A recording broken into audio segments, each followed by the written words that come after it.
This is Winnipeg Sports Talk Daily with Andrew Hustler Paterson and Michael Remis.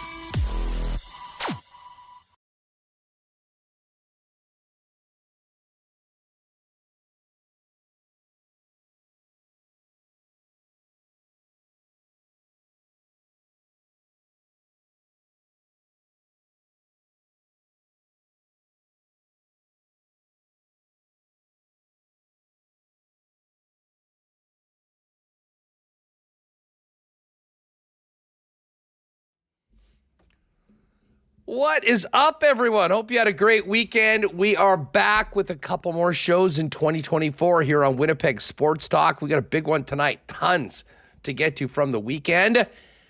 And the Nashville Predators are in town tonight at Canada Life Centre, taking on the Winnipeg Jets in a game that you will be watching if you don't have a ticket for the game on Amazon Prime, as the Jets and Preds are the prime game tonight. So Max Herz, our pal from Nashville, Music City, covering the team. He's going to join us a little bit later on. We will also chop it up with Jakubec of TSN 1200 in Ottawa. AJ's been calling the World Juniors. Quite a weekend for the tourney and the Canadian team with a shocking shootout loss to the Latvians on Friday. The team did come back with a 3-0 shutout of Germany yesterday. And actually later on this afternoon, Latvia and Germany are going at it head-to-head. And I'll be honest, I've never been as interested in a Latvia-Germany game before in the WJC than I will be this afternoon. So we'll talk about that with AJ, get his thoughts on Jets and Sens from the weekend as well. Mike McIntyre is going to have the latest on the club with us as they get ready to finish up this quick homestand before jumping on a plane later today to get to Colorado for tomorrow's New Year's Eve game. And then it's back for 8 straight at Canada Life Centre. Jets with a big win on the weekend in front of a packed house at Canada Life Centre against the Sens on Saturday night. We'll get to all of that. And listen, what a wild weekend in the National Football League. The Minnesota Vikings beat the Packers yesterday. They are 14-2, setting up a matchup next week in the Motor City with the Lions, where the winner of Minnesota-Detroit will win the NFC North and the number 1 seed in the NFC and a bye.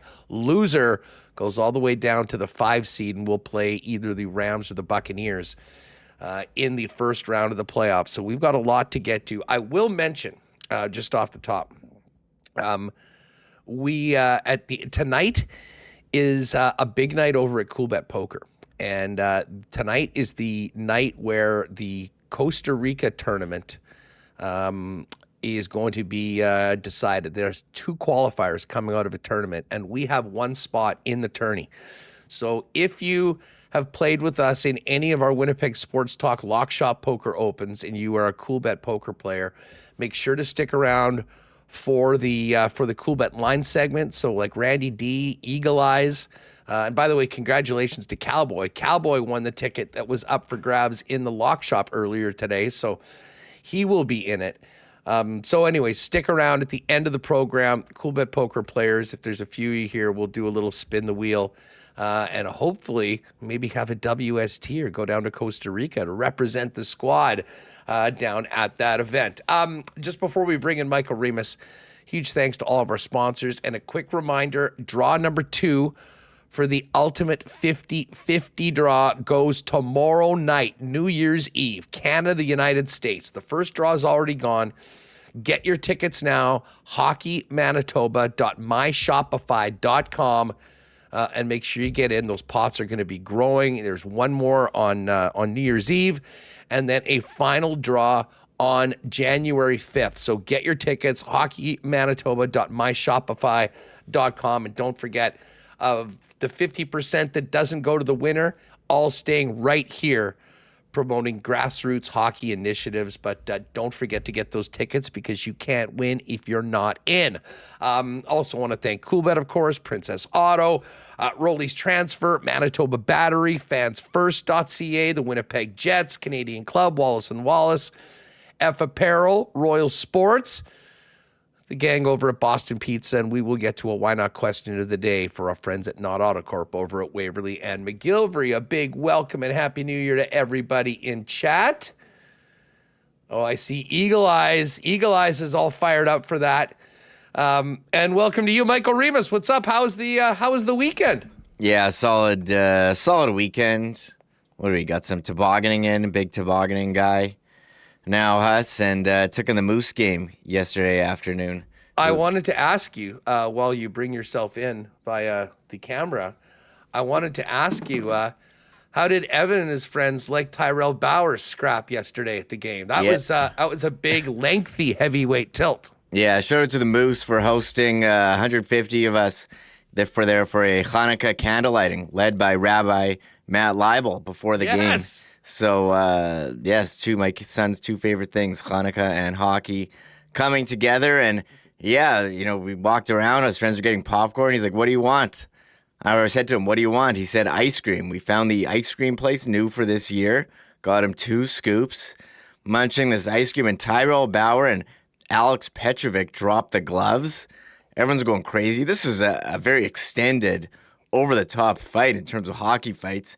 I tapped him on the shoulder and said, hey, Evan, 2 guys are fighting if you want to watch. I don't think he even heard me because he was munching this ice cream, 2 giant scoops, was so hyper when we came home after. My wife was not happy with me for getting him ice cream and pizza at the game, but we stuck around for a while. We had a good time. It was a great event at the Moose game yesterday. Great event on Saturday night. Getting back to the Winnipeg Jets for a minute. And again, we'll talk about game night tonight. Nashville in town. A win, I thought, Remis, that, kind of demonstrated so many of the things that have made the Jets, one of the top teams in the league this year. Listen, I wasn't surprised that the first period was less than a Picasso, frankly, for both teams. Usually you get everybody back that first day.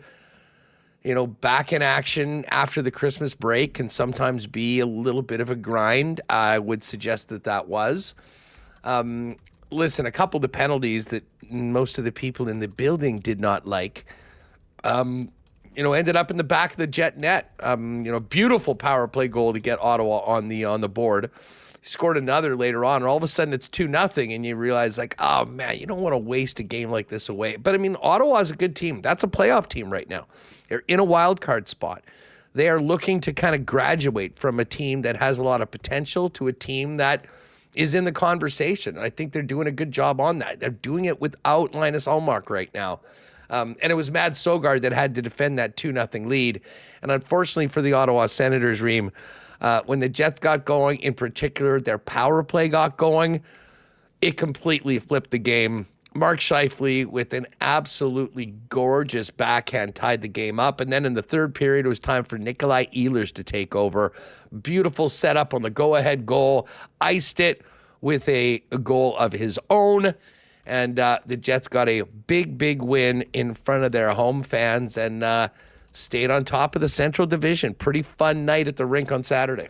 Yeah, nice Saturday night, hockey night in Canada again against the Canadian opponent. And welcome back, Nikolai Ehlers. I think a bit of a slow start. Him and the coach even mentioned when he returned from injury, you could tell he was rusty. Did not look rusty there. And yeah, that power play in the third period, the very quick passing between Kyle Connor and Josh Morrissey, getting it down to Ehlers, over to Velarde with the wide open net. It was beautiful. I loved watching it over and over again. And yeah, that gave them the lead 3-2, and Nikolai Ehlers, within a little exclamation point, making it 4-2, an insurance marker, taking a pass from Logan Stanley down the wing with speed. Ottawa defense just backed up and gave him the middle of the ice. I don't know, what they thought he was going to do. Cut to the middle and just ripped it past the Senators goalie. You could tell us a bit of inexperience there. Certainly tough. Linus Ullmark, he was on such a heater and then got injured. They did get a win yesterday against Minnesota, Huss, but the Jets, down 2-0. Thought it was going to be rough, stuck to their game. Connor Hellebuyck continues, to have an incredible Vezina, Vezina caliber season. We'll see if he is awarded with the trophy at the end of the year. He stopped 33 of 35. But the Jets top line did it again, and Nikolai Ehlers as well chipping in. And, Mark Scheifele was rewarded. He had, the 1 goal, 1 assist on Saturday. He had the hat trick against Toronto, and he was named the NHL's first star of the week, too, which was pretty cool to see as well. So the top line continues to buzz, and we'll look to see them go do that again tonight against Nashville. Yeah, I mean, what a week for Scheif. The bookmarking a Christmas break, that incredible performance by Kyle Connor, Velarde kind of taking over that game against the Leafs on Monday, and having a big role in the Jets win on Saturday. And Scheifele continuing to remind everybody of his egregious omission from Team Canada. And if somebody up front gets dinged up, I would certainly say that based on his play of late, he would be at the front of the line to be a part of it. Kyle Connor, for his part's on an absolute tear right now. Reem, what's he got? 13 points in his last 6 games, including 6 goals. And Scheifele 10 points in the last 5 games. Right there. And Scheifele, I guess you're just making this note. Zach Hyman's, who's been on fire after his glacial start. He and Scheifele, most goals in the league. And the Jets, just the only team right now with 2 multi-20 goal scorers. They came into the game with 21 each, and they left with 22 each on Saturday. Yeah, it's interesting to note the heater that Scheifele and now Zach Hyman have been on in December since not being named to Team Canada. They are both tied for the lead in goals in December with 10. I guess there are 2 more days in December, so we'll see how that ends up. And yeah, Scheifele, as you said, 10 points his last 5. Kyle Connor, he's got a 6-game point streak, 13 points. These guys are hot, and we'll see how they go. Nashville, off-season champions, hasn't really gone according to plan for them. Colorado, since getting Mackenzie Blackwood, seem to have solidified their goaltending. But Scheifele, he's on a heater. The NHL taking notice, naming him first star of the week, and it's awesome to see. And I think it's been an interesting month in terms of naming national teams and players being left off, having exceptional performances. As we'll talk with AJ Jakubec about Team Canada losing to Latvia, but I did see as well everyone pointing out the players not named to Team Canada, how they're doing with their respective teams as Canada lost in a shootout to Latvia. Yeah, that was a shocker on Friday. I'm not going to lie. And, as I'll mention when AJ comes on, listen, I've never been like a big-time World Junior hardo. I mean, I know there's some people that this is their favorite tournament of the year and Boxing Day to the first. I mean, I will obviously watch it. I'm interested in the draft prospects. I'm interested in certainly anyone that the Jets have drafted. But I usually pay more attention to it once we get to that medal round. There's always the Canada-USA game or whatever the big game is, the tournament. Watch that. But I will admit, hand up, I mean, I haven't usually been glued to the TV for Canada-Latvia in previous years, or the Kazakhstan game, or even Germany. Well, that wasn't the case last night, because after watching what happened late in the third period and overtime and the shootout against Latvia, and it really was a cool moment for the Latvians and for hockey, and actually probably really good for the tournament overall. It was a little stunning to see Canada on the wrong end of the decision against a team that has historically been so outmanned at this level than the Latvians were. They came back with their win over Germany yesterday, but that was no walk in the park. That was basically a 1-0 game. They got a late goal off of the boards and the German goalie skate to make it 2-0, and then an empty netter. But it's been a bit of a grind. And then on the other side of it, the States go out and lose to Finland in overtime. So that game tomorrow between Canada and USA will be very interesting. Should be for first place in the group. But it's looking a little different than a normal first week of the World Juniors. So a lot of interesting storylines around that tournament and Team Canada. We'll get to those with AJ Jakubec coming up. But just before we move on to tonight's game, let's just hear a little bit of feedback after the big win against the Sens on Saturday night. Mark Scheifele, first star of the week, one of the stars of the game, and Scheifele spoke afterwards about getting a big 2 points and coming back from a multi-goal deficit for the third time this year. We didn't try to chase it. I think that's the biggest thing is, we get down 2-0 and there's lots of game left. Sometimes you can go and chase it and try to chase offense, but we just kind of stuck to our game. Knew if we did the right things over and over, good things will happen, and it showed. All right, well, it certainly did show, and the power play, once again, such a weapon for the Winnipeg Jets. And if you want a difference from last year's team to this year's team, look no further than what this team is doing with the man advantage. Scott Arniel talked after the game Saturday about a nice win for his club coming out of the Christmas break. Kind of a little different game. Obviously, I liked our start. Their first 6 or 7 minutes until our power play, their power play, and then they scored. Then they kind of took over the rest of that first, and we got going again in the second, and there was some little bit of kind of up and down there. They scored again on their power play, but the big thing for me in the third, we had a big kill. Obviously, they had scored 2, but we went out and had a huge kill there, and then 2 minutes later, our power play got a chance to go out and scored, and obviously really got ourselves going, but in that third anyways, and then Fly got that one. But you know what, we've done it before. We've been down and kind of stick with what we were doing. We knew our forecheck, if we got on it, we were going to have, we were going to get opportunities, and saw it with Scheif's line. They went out and did it. Obviously on the first goal, us getting in and hounding them, making the plays, KC finding that hole in the high slot. The next one was a real nice play by Fly there, tipping that into Scheif on the speed. So, just staying in the game more than anything. And I just thought our second period was real good after, not really being at our best for the whole 20 in the first. All right, so there's Scott Arniel after the game on Saturday. One more. I mean, the Jets have done this. I think there's only 2 teams, Kraken and Vegas, who have won after being down by multiple goals more this year than the Winnipeg Jets. Here's what Arnie had to say just about sticking to their game down 0-2. Well, I think that's one of the things that this group has really grown over the last few years, is that as we get down 2, we don't panic, we don't start cheating, we don't start trying to do things that are away from sort of our structure, and we kind of stick to what we do best, and our offense always comes from that, and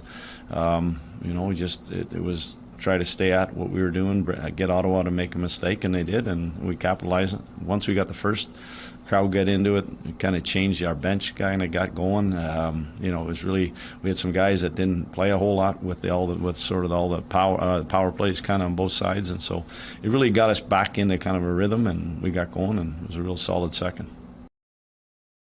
All right, now listen, as we mentioned, Mark Scheifele, Kyle Connor, Gabe Vilardi, that top line is on an absolute heater right now. Scott Arniel was asked about the recent play of the Winnipeg Jets top line.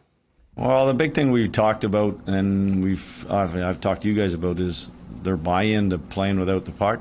But the big thing that they recognize is that the other coaches are playing their other team's top line against them. It isn't just their defending; they're the best defensive team. The best defensive line. They're going head to head with their elite players against them.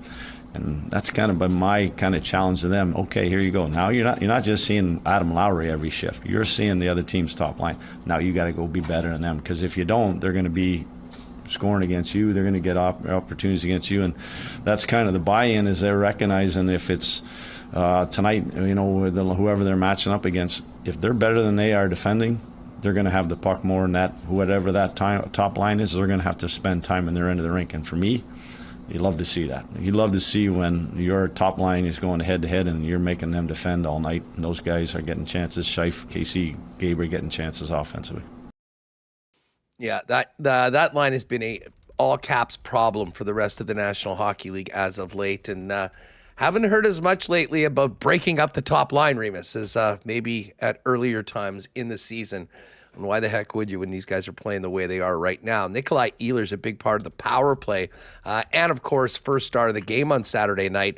Had a big weekend. Here's what he had to say after the win on Saturday.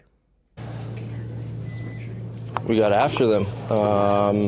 I think we started well, and then they kind of took over in the first period. And then from then on, I think we deserve to win this game tonight. So we played well. Ehlers with that insurance goal, which was a big one at the time because, again, 3-2, it's a very tight game in the third period. And, listen, the much maligned Logan Stanley, who I know Mike and Ken had their mailbag, and there was plenty of questions from fans about Stanley. Listen, hey, he has his shortcomings. I will give him, though, credit where credit is due. Hell of a pass from basically behind his own goal line to spring Nikolai Ehlers in for that goal that ended up icing it. Jets did practice yesterday. Here's just a little bit of Scott Arniel on carrying over the momentum from the win Saturday into tonight. Yeah, a lot of what we did. I liked our start again up until they got their power play goal, and then they kind of took over at the end of that first. But second period, we didn't give up a 5-on-5 chance like that, and really kind of got ourselves back into that game. And then, anytime, you come back and win hockey games are always, you always feel good about them. But at the same time, you like to get out in front and kind of run away with it. But no, it's just to come off of that break and having the few days off and just getting back at it was good to see. Now, of course, we've got this game tonight, and it feels like this is just a real long homestand, but the Jets do travel to Colorado to ring in the new year tomorrow. So they have back-to-back. Scott, just talked about how they're looking at these back-to-backs and how they might use their 7 defensemen. We've got 7 guys. We're going to use them. We'll use them all. Not sure how we're going to go about it yet, but we'll make sure we have fresh legs. But at the end of the day, this is 3 and 4, and then it's going to turn into 4 and 6. Again, it's the league. It's where we are. January for everybody's going to be busy, prior to the Four Nations. So just take it one at a time, get ourselves ready to go. We would like to, hopefully it's one of those games where we don't have to overload those top 3, but it's hard when, like last night, when there's a lot of specialty teams, then those guys, all 3 of those guys are out there a lot, whether they're killing or on the power play. So we're doing both, kind of what's happening now. So those guys have been great, and they just again, we're getting contributions from the other 3, and that's what we need. All right, so there's Coach Arniel. A little bit more from the coach in just a second, but let's hear from Nino Niederreiter. Nino playing against his former team, the Nashville Predators, and talked about a big division matchup tonight on home ice. Even though I had Yossi over for dinner tonight, it's definitely different animals. It's going to be a hard-fought game, obviously, and we need those points, and obviously they need them as well. But, it's all focused on us. Did you give him the old keep your head up speech? He knows I'm always coming on the forecheck, so we played each other for too many times, and we know each other obviously very well, so it's always it's a fun battle. In a situation like that, take us inside your living room, if you will. Do you even talk about hockey at all? No, to be honest, no, not really at all. Obviously you kind of ask how things are going and what the issue is down there, but at the same time, it's just kind of like we're such good friends, so we want to know how family is doing and Christmas and all that stuff, so it's more about just friendship than hockey. I was really hoping there'd be a follow-up as to what Nino served. What do you think, Reem? What do 2 Swiss guys jump on and eat when they're getting together? Is there? I guess when I think of Swiss, I think of chocolate and cheese. When I think of that, that's one of my favorite Ween albums as well. Very off on the side, but I don't know. I was going to say, does he cook or did he order from one of the delivery apps? Seems like a popular time of year to do that. I would imagine Nino bringing his friend Roman Yossi over for dinner would have spent a lot of time with a masterful creation for Roman. We'll see if that's sitting in the gut tonight when the good friends go head-to-head tonight. Listen, we expect Connor Hellebuck to play tonight for the Winnipeg Jets. Of course, there are back-to-back games today and tomorrow. Here's Scott Arniel on whether he would consider going back-to-back with Connor Hellebuyck. Would there be a consideration ever to play Connor back-to-back? Not. I'm going to say I never say never, but with this Four Nations coming here, probably no. You talked So about. I guess I just told Colorado what's going on. And so. Yeah. All right, so from that, I think we can assume Eric Comrie will get the start tomorrow night against the Avalanche, and Connor Hellebuyck stays in the net tonight. And by the way, shout out to Connor Rabchak, who brought this up on Sunday Live and tweeted this out. I was talking about it last week. We can officially say, Remis, that as we get into the new year, with Connor Hellebuyck leading the NHL in wins, in goals against average, in save percentage, and in shutouts, he should, without a doubt, be the leader in the clubhouse right now for the Hart Trophy. I know goaltenders don't normally get that sort of consideration and love, but what he is doing is absolutely worthy of the MVP, and the numbers speak for themselves. So hopefully Helly can add one more win to the stat line tonight, get the Jets 2 points, and we can continue to bang that drum throughout 2025 as the Jets try to stay on top of the Central Division. Here's a little bit more on Scott Arniel. With Mark Scheifele and Kyle Connor kind of going back and forth, goal. He was asked if he's seeing a little bit of friendly competition between the two line mates. Yeah, I wouldn't say I've seen the competition. I've seen the cohesiveness, and just it is amazing how that one guy goes to a certain spot on the ice and recognizes exactly where the other guy is going to be. And I really, I hate to discredit. I mean, Gabe's part of that as well. He really is. He's kind of the guy that gets to the corners in the net front and kind of is their release that way. And but you can just tell they've played together a long time. Like a lot of big pairs around the league, you can tell they spent an awful lot of time together because, like I said, they have an instinct of knowing where the other guy's going to be, and they find each other. And even that goal the other night by Casey, that was a bang play, and it was quick. It had to happen fast. And Scheif made a great pass by Casey, that release. And if there's just he knew that he was going to be there, and that's obviously they've done that before, and there was the results. All right. Now, one more from Scott Arniel. It was great to see Dylan Sandberg out on the ice with his teammates today, albeit in the yellow jersey. He did resume his role as the personal warm-up shooter, but here's Arnie on what the deal looked like tonight and a little bit of an update on Slamberg. We got some bumps and bruises. We do. So I'm going to have to get kind of through here. We're not 100% where we're at yet. I'm just going to talk to first the trainers and then coaching staff, and we'll just kind of get ourselves ready for tonight in Nashville. Obviously, good step with Dylan now, at least elevating to, it wasn't a big group today, but to get to that, this is the next step now to kind of be part of the bigger group in the non-contact. And he's still every other day right now. So he's still, that was just because of ice availability, just being the early game today. That is just, and he was told to stay away from everybody else. So, but he's not there yet. He's not yellow jersey to come into practice with us.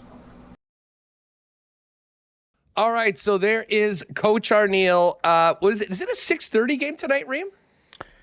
Oh yeah, it's on Amazon. 6:30. Yeah, Amazon Prime. Get the app ready. I actually give a shout out to my dad, my bubby, my grandmother. She watches all the Jets games on TSN, and was kind of confused on how to get Prime. My dad set up something so he can control her TV remotely from our house to turn on Amazon Prime for her for the Jets game. He's very excited to set it up. So shout out to my dad. That is some great work. And again, all the information is out there. The best place to watch the game, of course, is at Canada Life Center. But if you're not able to make the game tonight, figure it out. Amazon Prime. And shout out to any bars and restaurants in the city that figured that out, how to get those games, and we'll be putting those on tonight. Jets, I'm just looking. Jets are only a -125 favorite in this game. What? Like, when I saw that, I'm like, I immediately thought that Hellebuyck wasn't starting. I thought, did I hear this wrong? So anyways, we'll get to that. And don't forget, anyone that played in the lock shop poker tourneys earlier, hang around when we do the Coolbet lines at the end of the program. We will take your poker IDs and we will do a wheel of winners, if you will, the random wheel, and we'll get one of you Coolbet poker players in for the tourney tonight for the qualification for that big event down in Costa Rica.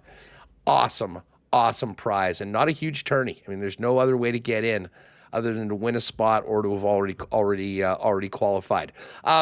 Listen, AJ Jakubek's going to join us in just a minute.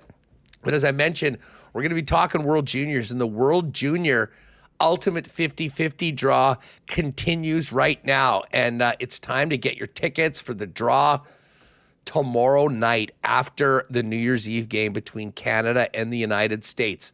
The first draw, the winner ended up pocketing $6,680, and we'll look to have an even bigger jackpot for the one tomorrow night. So what you're going to want to do is go to hockeymanitoba.myshopify.com. If you're with us on YouTube, there's a link in the description. Count yourself in, pick up tickets for it, and if you win, obviously you get 50% of the pot. What's great is that the winner will be from Manitoba, and 50% of the proceeds go to grassroots hockey initiatives helping to grow the game here within our province. So again, draw is tomorrow night. You'll have until 11:30 tomorrow night to get your tickets in, but don't wait. Count yourself in. You can get a single bullet or all the way up to 999 tickets for $200. It is a great cause, a great deal, and I would love to hear about one of our listeners being the big winners. HockeyManitoba.myshopify.com. If you're listening on the podcast, get over there and grab your tickets for the Hockey Manitoba, Hockey Canada Ultimate 50-50 draw. Draw time late tomorrow after Canada and the USA, and then a final draw coming up on the 5th of January for the gold medal match. A big happy new year to all of you from our friends at Rolly's Transfer. Gang, if you have a move planned in 2025 for you and your family, get the white glove treatment from Rolly's, family owned and operated for over 60 years in Winnipeg, and the most trusted name in moving in Manitoba. What you're going to want to do, head on over to their great website at rollys.com. You can find out about all their services, their history, but in the top right corner, here's the request an estimate feature. Click on that, put in the promo code WST for a special discount for Winnipeg Sports Talk listeners on moving services and moving supplies. Let them know when and where you're moving and what needs to be moved, and they'll turn it around real quick with a great quote and get you locked in to take as much of the stress out of the move as possible with the white glove treatment that Rolly's is famous for. For over 60 years, Manitoba's most trusted name in moving. For your next move, make it Rolly's. Find out more, request an estimate today over at rollys.com. We've had a beautiful week of weather. I've got bad news, though. This ain't lasting, folks, and we're going to be into January very soon, and it is very important that you are ready to go to get through the real teeth of the Manitoba winter. Of course, you and your loved ones right now. Manitoba Battery has you covered with the best prices on car and truck batteries in the city, period, hands down, beating the pants off the big box stores. They've also got some other things that you might want to consider, like a NOCO 1,000 amp booster pack to keep you on the road for a $139.50. And of course, you can't go wrong with booster cables, 25 footers, just $65 right now. Listen, I know a lot of friends of mine have already been out on the ice. If you need that ice fishing flasher battery, it can hook you up there, or maybe a new battery for the sled to get ready for a sled season. It's all at Manitoba Battery. Best prices in the city, manitobabattery.com, Logan Avenue, or Dovercourt Drive with their 2 locations. And of course, free delivery anywhere in the city with any purchase over $60. And just before we bring in AJ Jakubek, guys, if you're looking ahead to 2025 and realize you need to step up your menswear game, get down to F Apparel before New Year's and take advantage of their amazing Boxing Day deals right now. 20% off custom clothing, up to 75% off select accessories. You're going to save big this Boxing Day right now, both custom and ready-to-wear clothing, going for the best prices of the year at F Apparel right now. Find out more online at F, that's EPHapparel.com.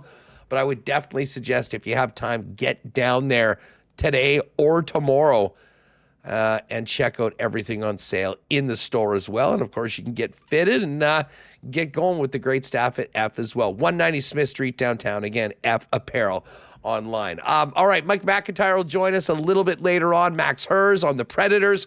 Right now, though, let's welcome in AJ Jakubec in Ottawa, who's been calling the Canada World Junior Games for TSN. AJ, what's up, man? It's great to talk to you. Happy New Year. Yeah, Happy New Year to you, Hustler. Always great to be with you. Just before we get to the games, have you been enjoying hosting the World Juniors? It seems like Ottawa has been a great host so far, and a lot of intrigue on this tournament early on. A little different than normal World Juniors, as we expect. Yeah, it's been a lot of fun being involved. It's a tournament that I go back to watching since the early '80s. Troy Murray was still is, family friend, and when they put together the program of excellence back in 1982, I remember watching that gold medal game on tape delay with my family around the holidays. So it's a tournament I've been watching for a long, long time, and to have it in Ottawa, to be able to broadcast the games is pretty fantastic. And yeah, I think in terms of just the overall scope of the tournament, a lot of people just focus on Canada. Like for me, I love this tournament because kind of like college football or college basketball, it's your opportunity to watch the best players in the world that you're going to be able to see in the NHL. I remember watching, Burry, McGillney, and Fedorov when the tournament was in Alaska, for example, and seeing those guys for the first time, or Forsberg and Naslund in the early 90s, or, even like a Tim Stutzla or a Nino Niederreiter for some of the smaller hockey-playing nations like Germany or Switzerland. I think it's a great opportunity for that, and already it's delivered a signature moment, and it was against Canada, quite frankly, with that Latvia win. I'm not going to lie, in broadcasting that game, if it was quarterfinal, I probably would have been really disappointed. I think Hustler, I'm a pretty passionate Canadian sports fan, whether it's soccer or basketball or the Olympics or certainly hockey. But I actually thought it was a pretty cool moment. And, while I was really disappointed about losing Matthew Schaefer that game, really disappointed that Canada didn't play as well as they needed to, I was thrilled for Latvia. Well, and I'm going to say probably pretty happy they won the shootout, knowing that it wasn't going to hurt Canada in the long run. Actually, it might help. Bit of a wake-up call.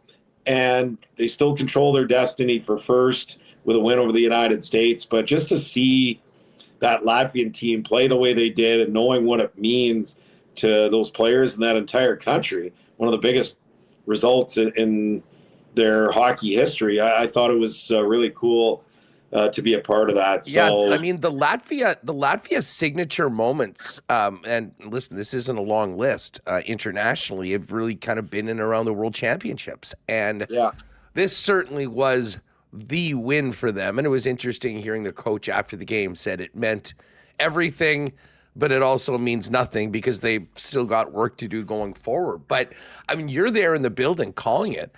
Like, I was out here, and full disclosure, early on in the tournament, I'll watch the Finland game, and then, like many people, I'll keep tabs on what's happening when Canada plays the Latvia or whoever that team is in their pool.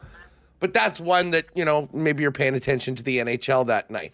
When all of a sudden we found out that it was this tight in the third period, I mean, all of a sudden, okay, wait a second, stop what we're doing and watch this. And then from there on in, we saw this incredible goaltending performance, but we also saw a Canada team that just had a real tough time generating much offensively. And then it was an epic shootout. I mean, it kind of felt like the guys were defeated before they even went in on that goaltender. He was just that hot. How would you describe, because I mean, let's face it, every single person that walked into that building expect to see Canada romp. Yeah. What was it like in the building, to your point, knowing that this wasn't the end of the road for Canada, but it was an absolutely shocking result. But you could also see how much that meant to a nation that was an incredibly huge underdog, and usually is when they're playing in at this level.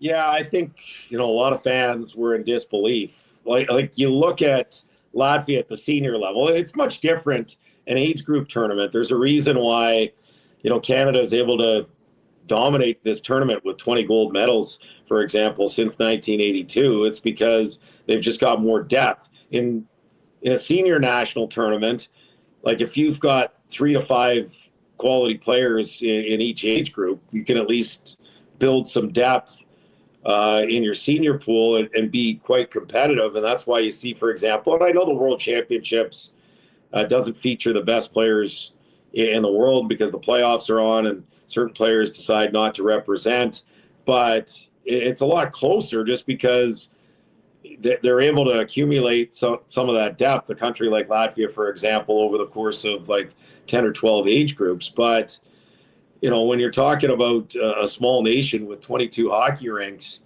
and just over 1 million people, it's difficult to be able to compete with a Canada for sure. And to see them, they were 2-34 in round robin play before that game. They've been outscored 41-4 by Canada in 4 games. I remember, when I was out west last and doing games in Edmonton. The tournament was in Saskatoon and Regina in 2009 and 10. It was Jordan Eberle's second year for Canada in the tournament, where he was a miracle worker, and unfortunately his 2 goals late in the gold medal game against the U.S. that year got overshadowed by John Carlson's OT winner that won it and ended Canada's string of 5 straight gold. That was honestly one of the best sporting events I've ever been to this day. That was just an absolute classic. The building shook that night. But earlier in the tournament, I was there when Canada beat Latvia 16-0.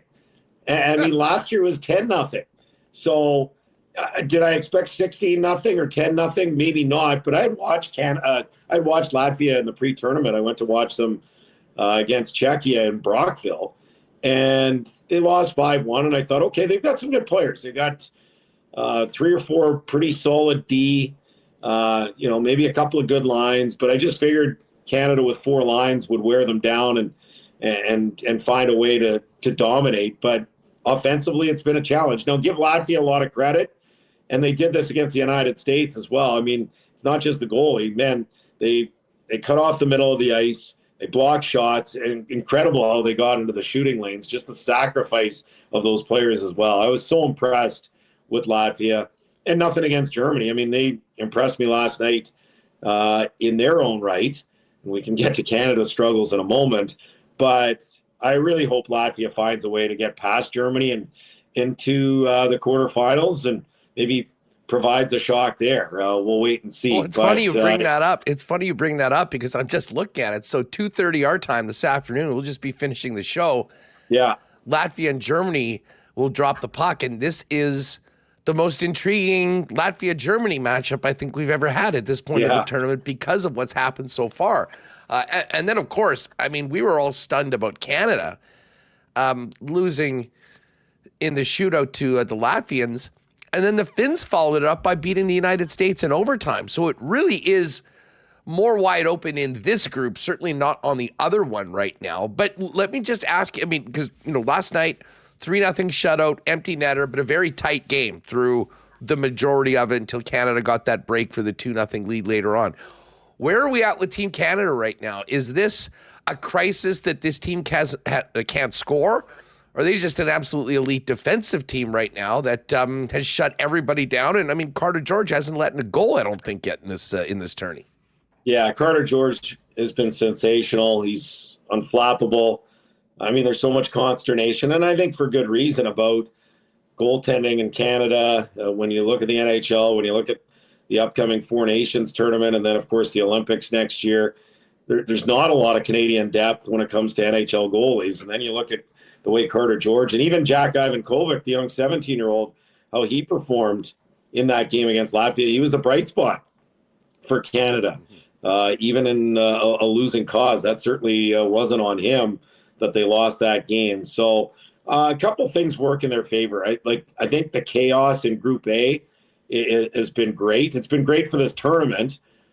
Just seeing, Latvia win, seeing Finland defeat the United States, but it's also benefited Canada to the degree that, okay, if you take care of business against the United States, you're still in first.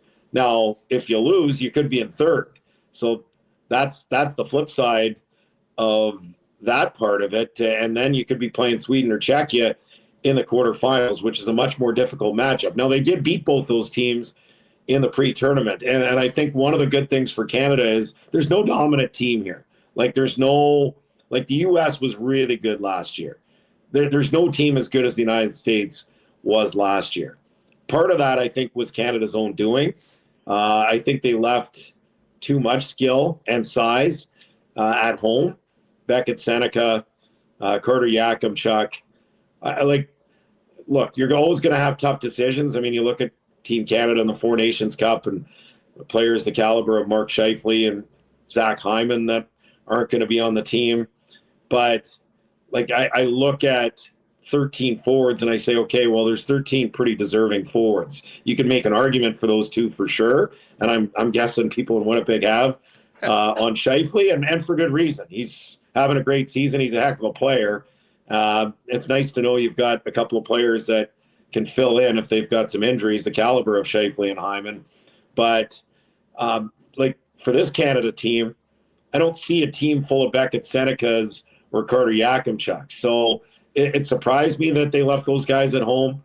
I wanted to take a second look, and right now they just look like a small team.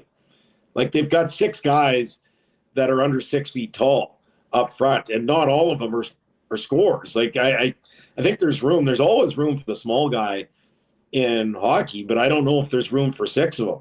So that to me is one of the biggest problems that I see. They're struggling to get to the front of the net. It's a lot of perimeter, and they're struggling to score goals. Now on the flip side, they haven't given up an even strength goal. So clearly they're doing some things well. And I think, having watched every team in this tournament, there's 5 teams that can win gold here.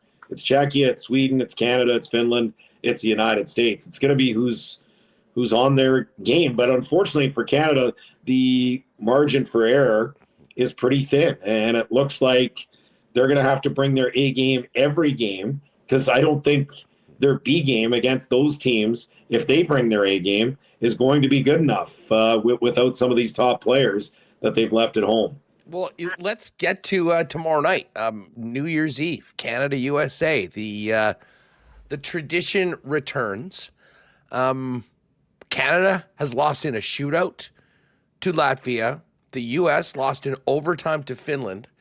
First of all, what's at stake in this game, AJ, as it pertains to the medal round in Group A? And then just your thoughts on what we're going to see with a team that I think outside of Canada was probably favored to win this thing in the United States. And I did just pull up TSN, and I see the USA plans to take out frustration on Canada and silence the Ottawa fans. There'll be some juice to this game for sure.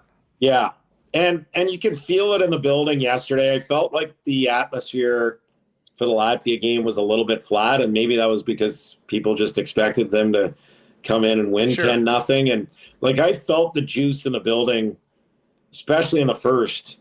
And they needed to do a better job of adding fuel to the fire to that crowd yesterday. And I feel like with the United States coming in, that's a game that, when you looked at the schedule, you thought, okay, New Year's Eve, United States. They had an epic game here in Ottawa 15 years ago with John Tavares providing some heroics as they turned around a deficit and ended up winning that game and eventually the tournament. So I think people have been circling this game on their calendar here in Ottawa for a long time. So they should have some juice in the building. They need to find a way. Some of their top players just don't move their feet enough. I watch a guy like an Easton Cowan, and he's a heck of a player, but he's stationary a lot of the time. And so they need to find a way to find a new gear so that they're not relying on Carter George to basically steal a hockey game for them. Not that he's stolen a game so far, but you can't be relying on him to basically, you need to find a little bit more offense is what I'm trying to say. Now, the one good thing watching the United States, I think their D is vulnerable. I think you can get it on the forecheck and create some havoc. And look, if you don't have the size that maybe you did in the past, and you still have some guys that can get in on the forecheck. I liked what I saw in limited minutes from Carson Rakoff in that regard. Cole Baudouin can be a force that way. They have some guys that can get after you a little bit. Maybe not as many as in years past, but they need some of these guys with speed, the smaller guys, need to be able to create havoc that way. And so I do think that's a team that can be vulnerable. Boy, just like Canada can be vulnerable in the sense that they haven't created much offense 5-on-5. So, and one thing that I thought Cheryl Pounder made an interesting point yesterday on the TSN panel, kind of reminds me a little bit of soccer when like everyone was talking about Canada at the Copa America this past year and how they were struggling to score. Well, teams were playing them differently, and they weren't able to score off counterattacks as much because they were wary. A lot of the South American teams, look at Chile, look at Peru, were wary of how Canada could beat them in transition on the counterattack with so many fast athletic players that can burn you that way. And they adjusted accordingly, and Canada wasn't as, I guess, technically efficient in the final third watching that. You watch this Canadian team, and maybe with this smaller group, they need more chances off the rush. And if you're constantly in the offensive zone trying to create goals off the cycle, maybe it's not to your strength. Maybe they need a little bit more zone time in their own end, which sounds crazy to a certain degree.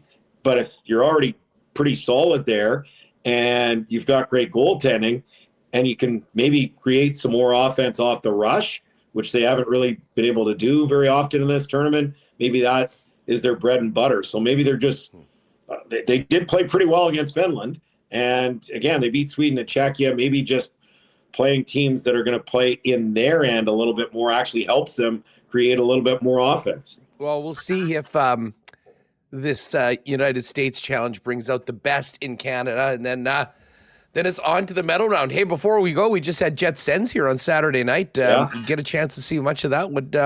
It was a nice start for the Sens, a big comeback for the Jets. That power play of theirs has just been unstoppable this year.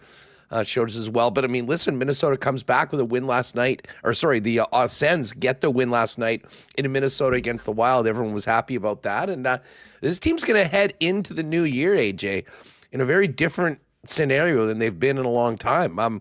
They are in a wild card spot right now. They've got a little bit of breathing room, not much. There's a lot of teams chasing them, but must be a lot more fun for you and the gang on TSN in Ottawa to be talking about this team, considering what the narrative has usually been around the squad as you break into the new year in the second half of the season. Yeah, it's not quite Buffalo Sabres territory where, they're looking They're on fire right now, 3 in a row. Well, a little bit better, but it's probably still going to be 14 years out of the playoffs, just like the New York Jets. It's been 7 here.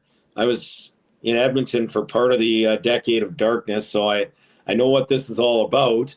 But yeah, so far so good. I mean, there are a couple of stretches where there is major concern, but I feel like if they get good goaltending, that they've got a chance. Now, that's a little bit concerning with Linus Ullmark, given the fact that he didn't make the trip. They're pretty hush-hush in terms of what's ailing him, other than the fact that we know it's a back injury. But we'll wait and see. I thought Levi Merilainen, in basically the 8 periods that he's played on this road trip, this extended trip with Canada, of course, hosting the World Juniors, it's 9 straight on the road, broken up, of course, by the Christmas break. I thought Merilainen played well last night and played well in earlier wins on the trip. Also, I'm a little concerned about Mads Søgaard.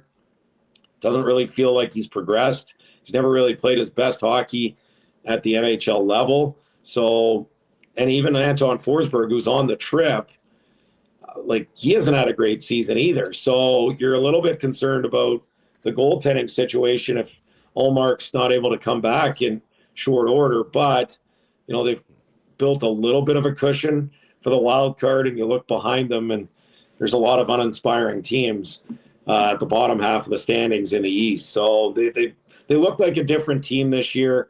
They're buying into what Travis Green is preaching. They're playing a more complete 200-foot game, especially their forwards. They're still a little light depth-wise on the blue line. I think they might need to add somebody. Artem Zub's been hurt as well.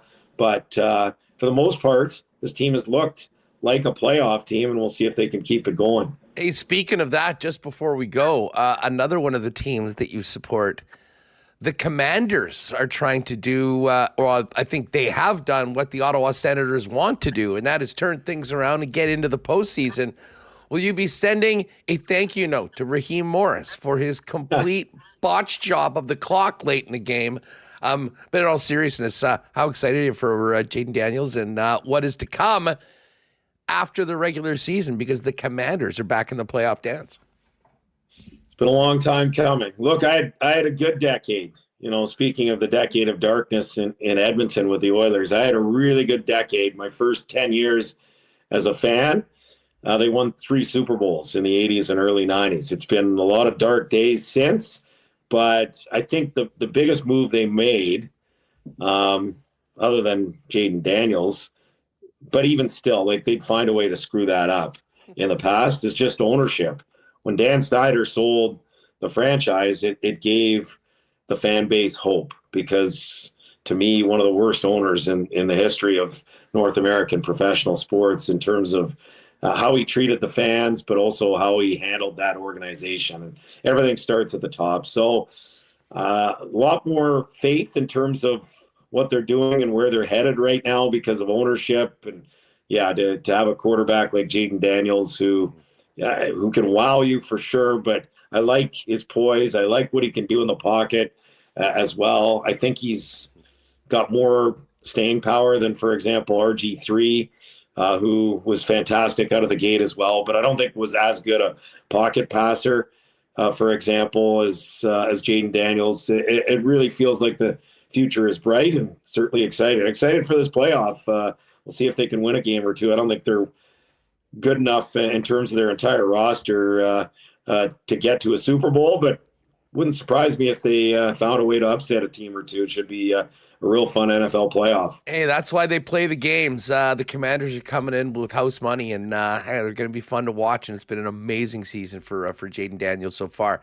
AJ, have a great call tomorrow. Gang, if you're out and about and running around and not able to watch the game, fire up that TSN app, and AJ Jakubec will have the call of Canada-USA. Begins at 6:30 Winnipeg time on New Year's Eve. AJ, all the best to you. Have a great call, and look forward to catching up with you in 2025.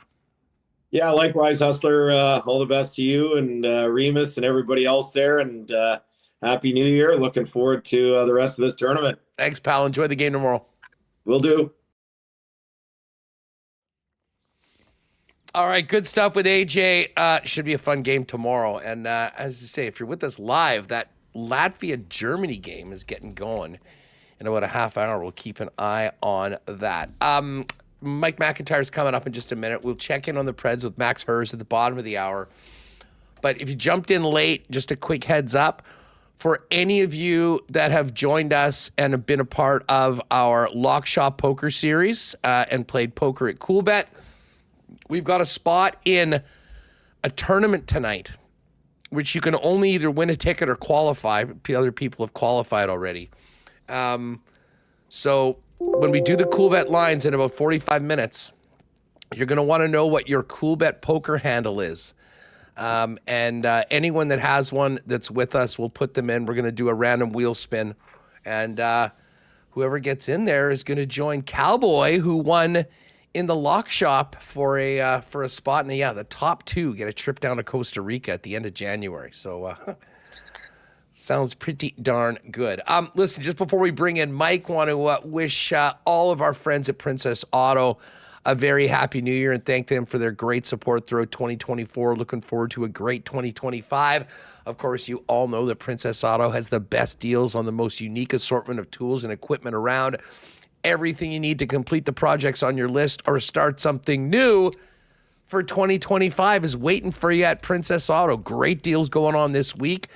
You can pop by and see them in person, Panet Road, Portage Avenue West, Brandon as well, or shop online 24/7, 365 over at princessauto.com. Proudly founded and headquartered right here in Winnipeg, and a proud sponsor of WST and all of our local teams.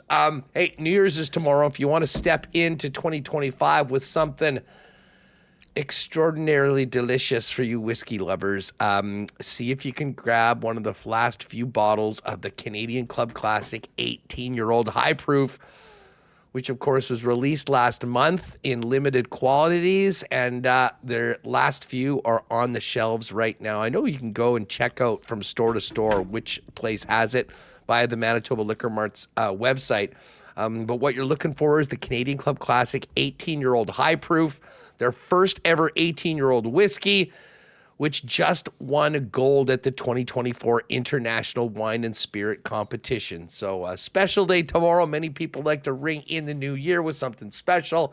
It's waiting for you right now while supplies last. The Canadian Club Classic 18-year-old high proof at your local Manitoba Liquor Marts. And hey, as we get into 2025 as well, if your home has needs, whether it be fencing or for a new overhead door, you know the good folks at Wallace & Wallace are there to help you. They've been here since 1946. If you need the security and protection of a new fence, they have you covered with vinyl, ornamental, welded wire, chain link, or wood fences.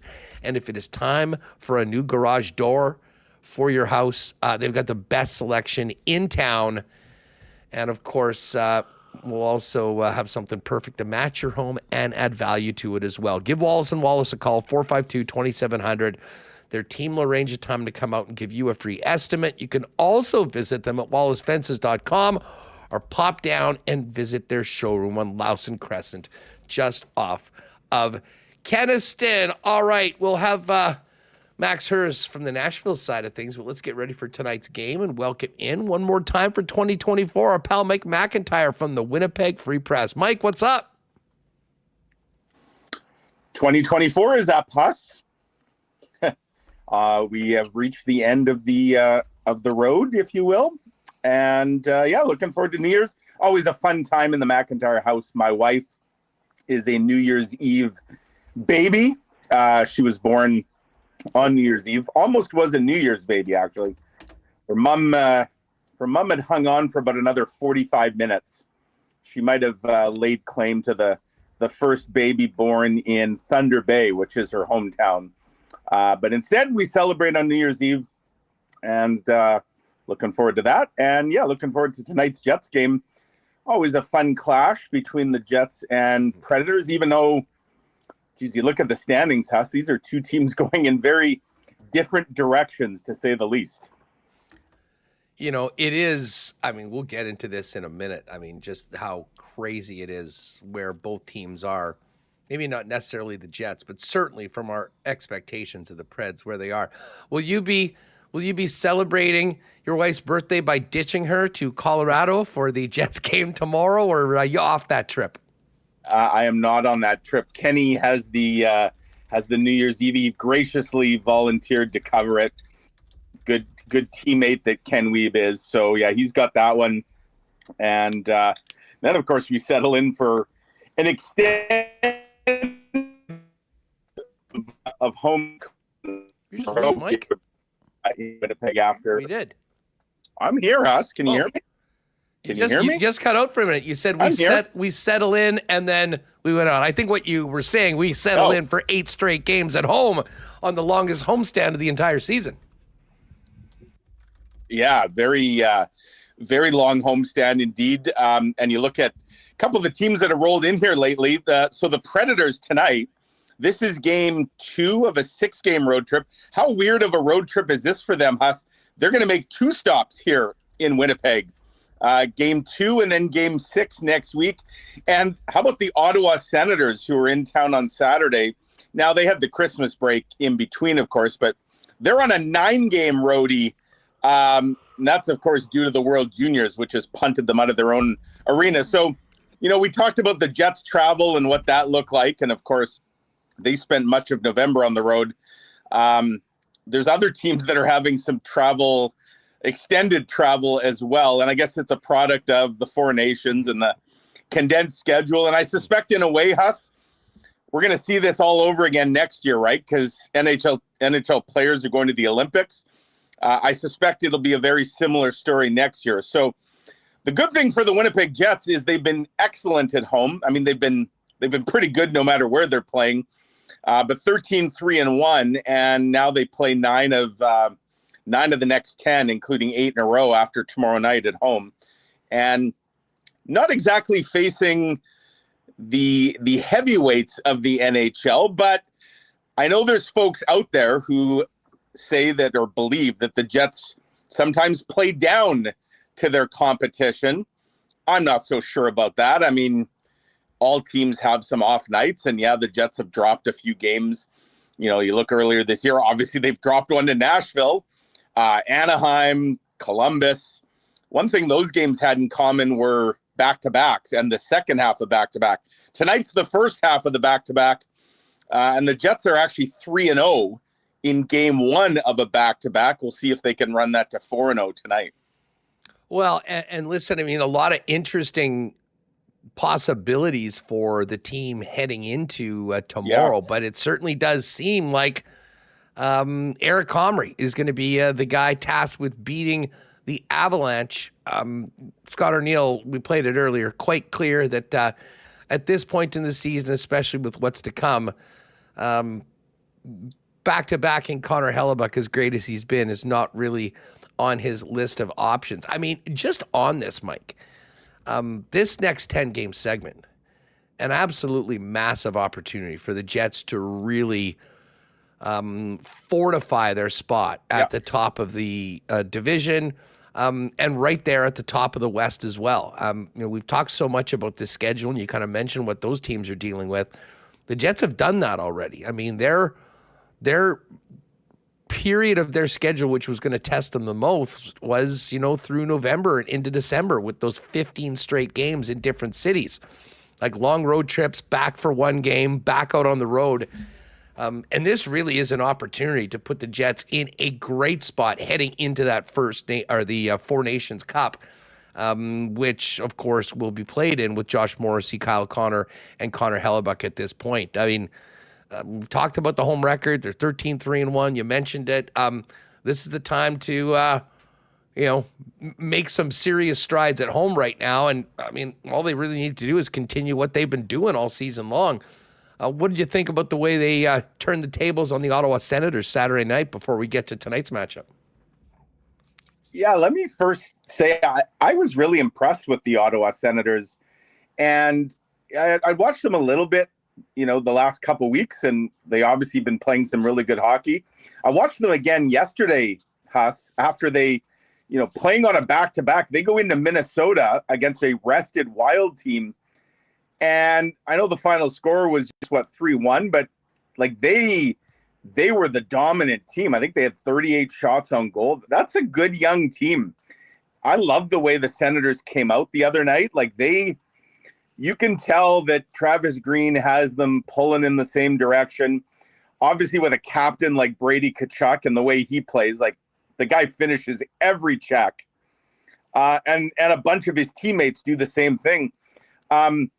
But good on the Jets. Like they weren't great, through maybe parts of the first half of that game. They had their moments for sure, but the Jets then, after falling behind 2-0, they started to take over that game. And by the third, it was clear the Jets were the much better of the two teams. But yeah, the Senators, they're going to be a problem for years to come because they got a lot of good young pieces. They got other pieces coming, and they gave the Jets a real good run. For the Winnipeg side, though, Huss, I think, what we're now seeing lately, now that the schedule has calmed down, And it goes back to just before the Christmas break as well. Like, we're seeing what a rested Jets team is capable of. And, they can really get going offensively, defensively. Obviously, the power play is a huge part of what they're doing. And the Jets team, they just keep rolling. So you don't want to count your chickens before they hatch, or your points before they are earned. But you're right. You look at this next stretch and who they're playing, and what the Jets are capable of, and it does seem to be a golden opportunity to put some more points in the bank that could be very valuable down the road. Yeah. Listen, there's no doubt about that. And I mean, listen, Nashville isn't really contending right now, but this game tonight and next week, I mean, a real opportunity to continue building this lead in the Central Division and keep Nashville down out of the conversation when it comes to getting back into it for the playoffs with all of the room that they have to go. Mike, you and Ken had an extended mailbag on the weekend. What percentage of the questions and notes from fans were? Oh, I think we just lost Mike. We'll try and get him back on here in a minute. If you missed it, no surprise, there was plenty of discussion about Logan Stanley's spot in the lineup right now. And Remis, I have to admit, it is sort of humorous in some ways that's the top story, and it really does feel like first world problems for a team that's in first place in the division and in the West. Yeah, I mean, the team's in first place. They just had another comeback win, and that seems to be a hot topic among fans. And I guess you're always looking for ways to make the team better, right, Huss? Well, listen, for sure. And Mike, just while you were reconnecting, I was mentioning your mailbag piece with you and Ken, and I was wondering what percentage of the questions and discourse was surrounding Logan Stanley, and is that the ultimate first world problem for us to be obsessing over the sixth defenseman in a lineup that's in first place? First place problems, I guess. Oh. Hold on a sec, Mike. Let me just do this.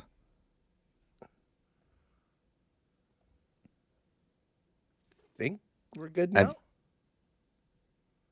Mike, you gotta hit accept on this. It should work. No, we don't have it. It's strange. We are not finishing 2024 strong with Mike after some incredible visits throughout the year with Mike up on us. Let's see if we can hear you now, Mike. No. Very weird. Very, very weird. MC Stormy, we can't hear you either. We're not hearing Mike, and we are not hearing any. We're just reading your comments in the chat. We're just not seeing them. Listen, while we see if we can figure this out with Mike, I will fill you in on the way the Predators are looking right now tonight, coming in. They've moved Steven Stamkos to center, and they've sort of loaded up that top line with Philip Forsberg on the left, Jonathan Marchessault on the right, Stamkos in the middle. So two of the big pieces from the banner raising of offseason champions will be front and center on that top line. Ryan O'Reilly's in the middle of the second line, along with Gustav Nyquist and Zachary Leroux. And you see, I mean, a lot of the players that actually were big parts of their push last year in the kind of last quarter to the playoffs. Evangelista, Tommy Novak, Mark Jankowski, that's the third line.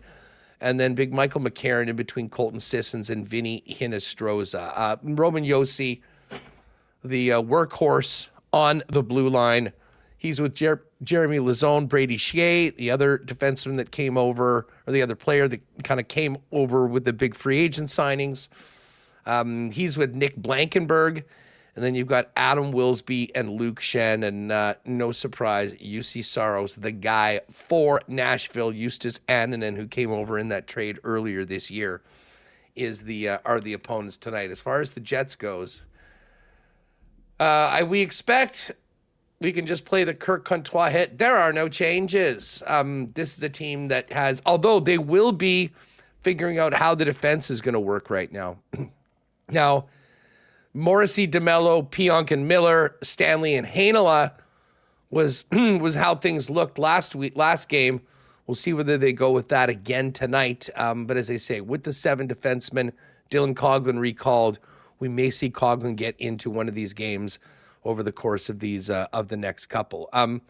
So what's happened with Mike? Are we done with him, or are we going to phone him, or what's the sitch? I'm not sure. I haven't heard back from him. I assume he's going to grab his laptop. I'll ask him what's wants me to call him. I mean, we could always call him to get back on. As I said, we'll focus in on Max Herz on the Predators so far. But going into tonight's game, the Predators, 11 wins on the season. That is the low in the entire National Hockey League. They have lost 7 times in overtime or shootouts. So they get those points, and that keeps them just up above the Chicago Blackhawks. But the Preds 11-18-7, good for 29 points, ahead of only the Blackhawks with 26 and the San Jose Sharks with 28 points on the season. It really is quite stunning. Lost their last time out, and they gave up 7 to the Blues in their last time out. Before that, went into the holidays actually winning 2 of 3 against good teams, the Carolina Hurricanes and the LA Kings, and they, like many other teams, have done so far this year, beating the New York Rangers, who have just absolutely fallen like a stone right now. I see some shaking the head of Mike. Why don't we just give him a phone call, Reem? Yeah, I'll phone him. We'll do that, get him set up. But yeah, I mean, this all of a sudden coming off, they did have that season high, 8 straight losses, which kind of sunk that season. And they'd already had a terrible start to it to begin with. All right, we've got the strangest audio problems with Mike today. And it is a mystery that will maybe never be solved. But Wild losing yesterday, they're now 20-11-4, 5 points back of the Jets. Colorado, 4 points back of Minnesota.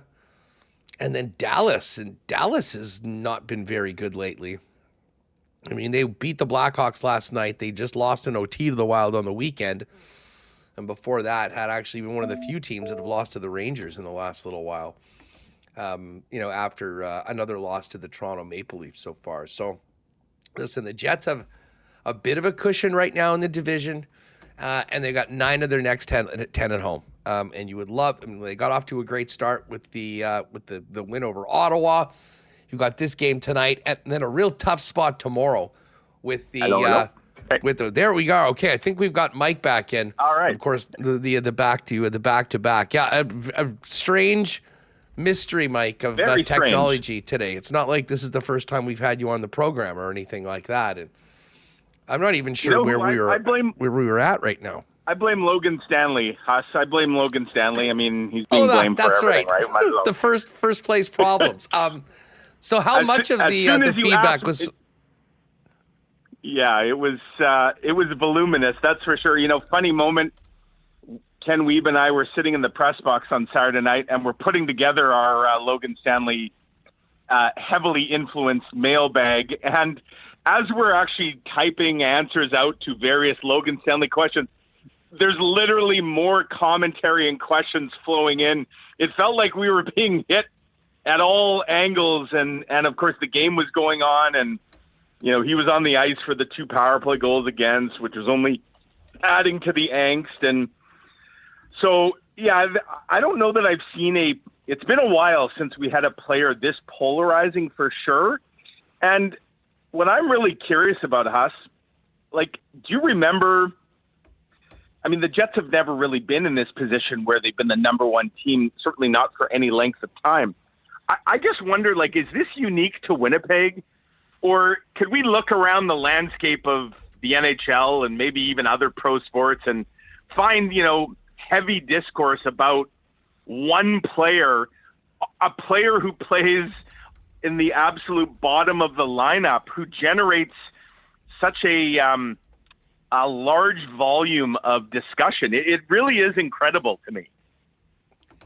Yeah, I mean, like, I get it because, listen, I think there's some really good players back there that have not been in the lineup. Obviously, there's a lot of people that are fans of Ville Heinola who just, for a number of reasons, hasn't had a chance to play regularly so far, and there were high expectations for him coming in.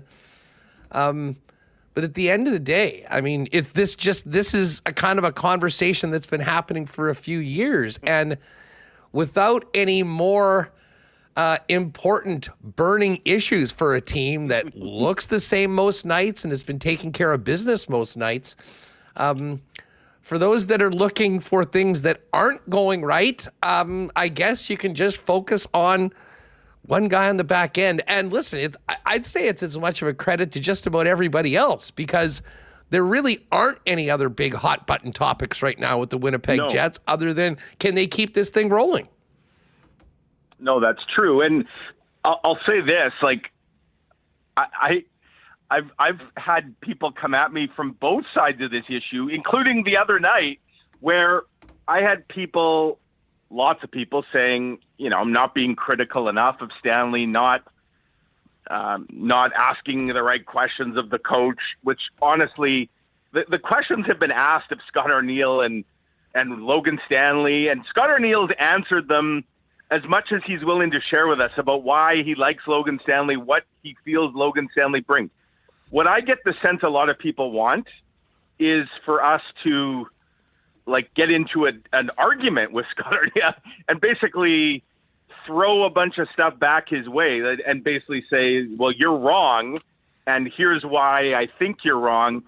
That being said, I also had people claim that I was too hard on Logan Stanley in my game report, saying that I neglected to point out that he had a really nice assist on Nikolai Ehlers' insurance goal in the third period, and that I'm only looking for the negative, and there's lots of other players that make mistakes every game, and why aren't they being singled out? All of which is to say, Huss, that there are people that feel very strongly on both sides. There are people who feel like that Logan Stanley is not an NHL player whatsoever, and he should have been cast adrift a long time ago. But then there's some who feel that the criticism is unfair, and he brings some things to the line. I think it's clear where the coaching staff falls. Like, it's not like they're coming out and saying Logan Stanley is a perfect hockey player. They've been critical of things that he and other players have done, but clearly they feel that he's bringing something to this lineup that they need at this point. And as in one of the answers to the mailbag questions we got, and I'll just kind of repeat in quick summary here my answer, I think this is almost as much about Scott Arniel sending a message, not a message, I guess, but just making a point to management that they could use some more size and physicality on the back end, especially with Dylan Samberg out of the lineup. And I would be stunned if the playoffs roll around and Logan Stanley is a regular in the lineup. I truly will be stunned if that's the case. But in the here and now, with what they have, Scott Arniel and the coaches clearly feel that he has some things that they like. And I think it's incumbent on the general manager between now and the trade deadline to maybe go try and find some other options that could help the cause, so that by the time the playoffs come around, Logan Stanley's been pushed a little further down the depth chart. Yeah, listen, I'm with you. And first of all, credit to me. I did bring up a very nice assist to Nikolai Ehlers on that, trying to give both sides of the equation, because certainly we hear enough of the discourse about what he isn't doing right, and there's been plenty of that this year. But I'm with you. I mean, I think I said last week when we had a similar conversation that I would be surprised if either he or Ville Heinola, to be honest. I mean, if the team is fully healthy, are regulars in the lineup come playoff time. Now, listen, we're saying that at the end of December. Things can change. People can step up their game. Other things can happen. I mean, this is not the middle or the end of April, and we're not past the trade deadline. But I am with you. I mean, barring a major change in the play, I'm not sure that they would, have that level of trust to have him out there. And right. Kevin Sawyer, I kind of come back to this conversation a few times. He was on with us a few weeks ago, and we were talking about these decisions they've been making, and he was pretty clear and said, listen, you can absolutely make the argument that the Jets are not necessarily putting out the lineup that technically would give them the best chance to win every night. They're giving these players some more runway. I mean, with Stanley, I think they want him to be a bit nastier, a bit tougher, a bit meaner. I don't know if you can teach that. I don't know if there's just a light that comes on. I've been hoping it would come on for the last 3 years, and I have been left wanting more. And then, there is an element of the defensive game and penalty killing and all that he's in the lineup for that I think could be better, and there would be better options, and I think that's an area that the Jets can improve. So, I mean, I guess part of it when we're talking about how you improve the team, that is something that comes up. The other side of it, Mike, and I mean, this is a real thing because so much of this comes from social media. There are a lot of people that have staked their flag in the ground, and they've been saying this for a while. They've also been saying a lot of other things. I mean, a lot of those people might have been the people that have been saying the Jets are complete idiots for having Mark Scheifele and Kyle Connor play together. That conversation has pretty much been left in the dust by what these guys have played. So, as I said, the conversations in Winnipeg, I think, amongst fans, a lot more fun than most are having elsewhere. And, I mean, it really does speak to what this team has accomplished so far. And, again, looking forward to the short term in this month of January, the opportunity that they have to really put themselves, regardless of who the sixth defenseman is night after night, a great opportunity to, put some more distance between them and a very good group of teams chasing them in the Central Division. Yeah, and I mean, that would open up a lot of possibilities then as they get into later in February after the break and March, one of which I think is a very important point that certainly has been talked about a lot around here too, Huss, and that is Connor Hellebuck's workload and making sure that when we get to the playoffs, you are getting the best version you can of Connor Hellebuck, that you haven't had to overextend him down the stretch, to fight for a playoff spot or to try and lock up a certain position. And I think that's very important. I mean, here we are tonight. This is game 38, and Connor Hellebuck, I believe this is going to be start number 30 for him tonight. Eric Comrie, we expect will go tomorrow. So that'll be 39 games and a 30-9 split. And we can assume that Connor Hellebuck gets the net the next couple after tomorrow. So we're going to hit the halfway mark of the season, Huss, and Eric Comrie will still be in single digits in starts, which certainly speaks to Connor Hellebuck potentially playing 64, 65, and then sprinkle in some Four Nations games. I'd entertain a debate that might be a little too much, but maybe if the Jets don't have to fight and claw for every point down the last few weeks of the year, maybe they can do a little more load management on their Vezina Trophy winner, which will help them in the long run as well. Yeah, I certainly think that is the plan. I mean, a couple years ago, the team, stunk for a month or 3 weeks, and all of a sudden were playing for their playoff lives, and he had to play the last 13 games because they didn't want to put Big Save Dave in. I think they're hoping to get to the point where they can be comfortable and confident of putting in a backup goalie a little more than normal as you get closer to the playoffs. Listen, Mike, we're going to get the Nashville side of things in just a minute. Thanks for doing this, and have a very happy New Year, and wish your wife well for her birthday tomorrow. I will do so, Huss. Very happy New Year to you and Remo and all the viewers and listeners out there, and we'll touch base in early 2025. All the best. Appreciate you, Mike. There's Mike McIntyre. While we're doing this, just on this topic, before we bring in Max Herz, we'll throw our Why Not question of the day for not Autocorp, but Waverly and McGillivray out.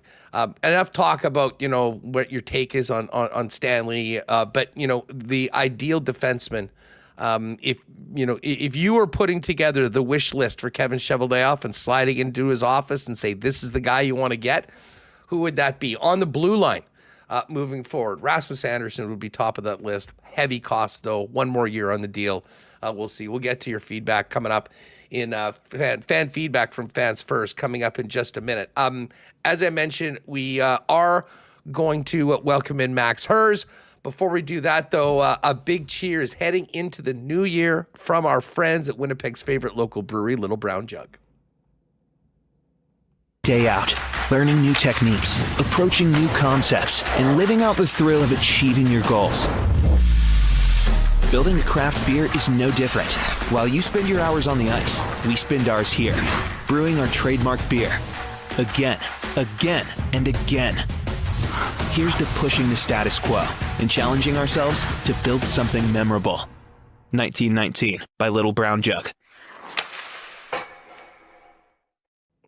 All right. Of course, Royal Sports continues their big Boxing Day deals right through New Year's right now. Head on down to Royal and get the best in licensed merchandise from your Winnipeg Jets, Winnipeg Blue Bombers, National Football League, NHL, Major League Baseball. If there's something that you missed on that Christmas list you wanted, Royal has it. Best hockey department in town, bar none, and tons of great deals and really cool pickups over on the Kings skate, snow, and surf side.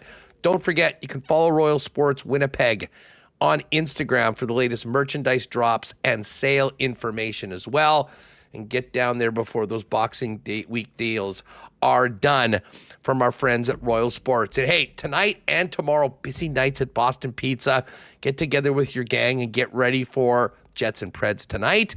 And of course, tomorrow, it will be Canada, USA, and the World Junior Hockey Championships. And then the Jets and Avs ringing in the new year in Denver. BP is your number one spot to watch the Jets at home or on the road. Pick a player contest with great deals and your opportunities to win food from BP, swag from Royal Sports, and that grand prize trip for two to Boston at the end of the month to see the Winnipeg Jets play the Boston Bruins in a much-anticipated rematch. Let's get ready for this one tonight. Great to welcome back one more time in 2024. Preds broadcaster Max Herz. Max, what's up, buddy? Great to talk to you again. Great to be in Winnipeg today. It's really warm here, actually, but we are back. We start and end this road trip in Winnipeg. We will play 2 games in Winnipeg before our next home game. Not sure why they're not consecutive, but they don't let me make the schedule. But here we are, and it's been nice to be here. I am checking out the forecast, and I would suggest for you to enjoy it today because I have a feeling by the time you guys return a week, I believe that game on the 7th is the Beat the Winter Blues game, and we might have some because it is going to get significantly colder right now. The Jets, for their part, have been red hot and really throughout this entire season.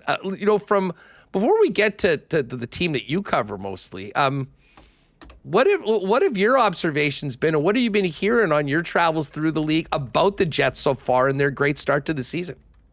Yeah, Andrew Brunette's been incredibly complimentary of the Jets. Both times the Preds have played them. This will be the second time. First time the Preds won, caught the Jets on a back end of a back-to-back. Preds were rested. It was in Nashville. Hellebuck didn't play.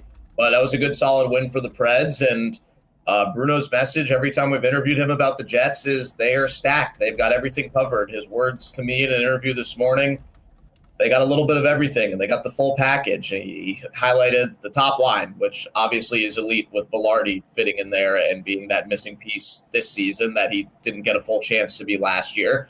Obviously, great goalie. They've got great depth. I mean, the third line is unreal. That line is as good as it gets in the NHL defensively and kind of all facets, in my opinion. And then the power play. And we get to watch the fun matchup tonight of by far the best power play in the NHL against by far the best penalty kill in the NHL. First time the Preds and Jets played, Preds won that matchup, and they won the special teams battle on both ends in that game, and they won that game because of it. So the Preds PK has been amazing, despite the fact that the team was really not good for the first 2 full months of the season. But the PK was amazing from opening night on. So that's a... Oh, not again. Just lose Max. What is up with our internet today, Reem? I don't know. We lost another one. I don't have an answer. Sometimes computers are weird and they don't work. Just give me a second to load Max back in. They have not been behaving quite well today. I think we do have Max back, and he was just talking about that power play, which for the Jets has been unreal. The PK been unbelievable for the Preds. You mentioned that game earlier this year, Max. The Preds beat the Jets. They're 1-0 this season. They only have 10 other wins this season. We had a lot of fun with the Preds and have continued to, because we raised a banner for them in the offseason as the offseason champions. From the outside looking in, it's frankly stunning at how this team has just not ever really gotten on any sort of a run. It's been confounding. I mean, how would you describe the struggles of the Preds up until this point this season? They didn't get anything from the big signings up until the last 3 weeks. And now the last 3 weeks, Stamkos and Marchessault have been exceptional. And it took loading up the top line to do that and having Stamkos play center, which was not the plan. He had not played center the last few years with the Lightning. Obviously, he played center for a long time there. But they weren't sure if they wanted to put him back there. They were very hesitant to do so. But they ended up putting him there in between Marchessault and Forsberg. Those are the three best offensive players on the team. That's obvious. I don't need to tell anybody that. But this will be their 9th game together tonight. So the first 8 games together, Marchessault is on a career-best 8-game point streak and a career-best 5-game goal streak. Stamkos and Forsberg have points in all of those games but one. And even though Forsberg hasn't scored a goal in 8 games, which is a crazy drought for him, he's got 13 assists in those 8 games. So those guys have been great together, and it's made up for the fact that they were not producing at all, Marchessault and Stamkos, at the beginning of the season. Still trying to get Brady Shea up to snuff. He's not brought in for offense, obviously, so you don't judge those numbers. But he was supposed to play with Roman Josi. That didn't really work out from the beginning of the season. He's had some better games, but up until the last few weeks, they were not getting what they needed to from the new guys. And it takes time. It's players who haven't changed teams recently since they became stars. And it's a big adjustment, especially for Stamkos. And our analysts were saying from the beginning, you got to give Stamkos 25, 30 games at least to adjust. And I trust Hal Gill and Chris Mason over anybody. They know everything there is to know about our players and the way they think and the way they work. And they were right. So the lines have fallen into place with that top line and then trickling down from there. They had a 3-0-1 homestand before Christmas. Out of Christmas, that first game against the Blues, they weren't good. UC Saros got pulled. It was not a good game for him. But Saros, even when the team was struggling, was amazing. There was a point where without him, I thought they could have been maybe 2-18 if Saros hadn't performed as well as he did at the beginning of the year to get them to what was maybe a 6-14. So they've lost a lot of games in overtime, too. They lost 7 games in overtime out of 36 total games this season. So a lot of bugaboos, a lot of reasons why, but the last few weeks have been better. But as I said, this is a monster road trip far away from home. 5 games in Winnipeg to start and end it, 2 back-to-backs. So these are going to be a defining couple of weeks, you think? Max, I got to ask you about, in particular, Stamkos and Marchessault. I mean, both left teams that they were huge parts of, where they became champions. And they left, I think, in sort of disappointing fashion for them, regardless of where they ended up. The fact that they didn't get the offer to keep them with their respective teams. And then you have the really ugly start to the season. How have those guys just personally handled the move to Nashville, which is a place I think most players would love to play, but the lack of success and the pressure that comes along with being these big UFA signings when things aren't going well? Yeah, there have obviously been moments of frustration. And it was from the start of preseason. There were a lot of things that kind of moved the preseason around. The Preds played the Florida teams and Carolina in preseason. And there was hurricane weather affecting all of those games. So the Preds only ended up playing 5 preseason games. Most of the NHLers only played 2 games. They had a lot of stuff moved around. The whole schedule got flipped and just a lot of things that make it tough for players in those situations who are trying to get their footing under them with big changes and develop chemistry and get comfortable. So there were definitely moments of frustration throughout the first couple months of the season, but it's been great to see them both snap back into form here recently. And there have been moments with Stamkos where it's like, oh my God, he looks 20 again with how fast he's moving, bringing the puck up the ice. And he's said it. Andrew Brunette has said it. Like, the amount he's playing at center, the amount he's playing two ways, how well he's moving the puck through all three zones, it's been great to watch. And we saw little flashes of it at the wing here and there, but being at center is what really opened that up for him. And as I said, Marchessault's numbers have been great playing with that new top line, career high point streak and goal streak going right now. So they weren't moving well. They weren't making great puck decisions for a long time, but the last few weeks it's been amazing. And I think once the power play gets going too, you'll really see those numbers start to regress to positively to where they should be. And I think by the end of the season, you'll see stat lines that look normal for Steven Stamkos and Jonathan Marchessault by the end of the year. Yeah, well, it certainly would be the hopes of Predators fans that want to see this team get back into it. The problem is that, with such a bad start, they really have to go on basically a heater for the second half of the season to make up the points. And, it's going to take more than just those guys. Last year we saw at the end of the season, a lot of young players in the Preds organization really step up and take that next step. And I think got the team to a situation that not a lot of people thought they would have been at maybe the midway point. So they certainly do have a track record of playing hot in the second half. But I wanted to ask, that Evangelista, Tommy Novak, some of the younger players that have they been sort of hit the wall a little bit from the big jump last year right now? Is there a player or two that maybe more was expected of that they're still waiting to really sort of click this year? Yeah, I think they need extra guys in the top nine. It's been a frustrating year, I would say, for Evangelista and Novak specifically. Evangelista went a long time without a goal that wasn't an empty netter to start the season. And he's had a few here. He's playing better, and he's playing with Novak and Mark Jankowski, and that's a line that had been together in the past. So they've become the third line now, but that's really an offense-first line. And Jankowski is the defensively responsible of that trio. But they need Novak going. And there have been games where Novak has really stood out, and there have been games where you don't see him at all. And he's been a healthy scratch a few times. He had an injury. So Evangelista was a healthy scratch a couple times as well. So they definitely need more goal scoring from those guys. But the last few games, I would say more often than not, that line has shown up the way they need them to. And it's really important that line keeps playing well, because the forward lines don't stick as well as they do if that line has to get broken up. The first line is the three big names. Second line is O'Reilly and Nyquist, the two veterans who were on the top line last year, who have now moved to the second line with Zach LaRue, who's a rookie who's been a perfect fit with them. Then the third line is the Novak line, which is offense first. And the fourth line is the checking line with the penalty killing forward. So the lines make sense where they're at right now, but they do need more from Novak's line. They need that line to be creating chances and playing in the O-zone. Hey, Max, before we go, you mentioned how good Saros has been this year. What was up with the backup trade and bringing Annunen in, and maybe just a thought on how he's looked in Nashville since relocating from Denver?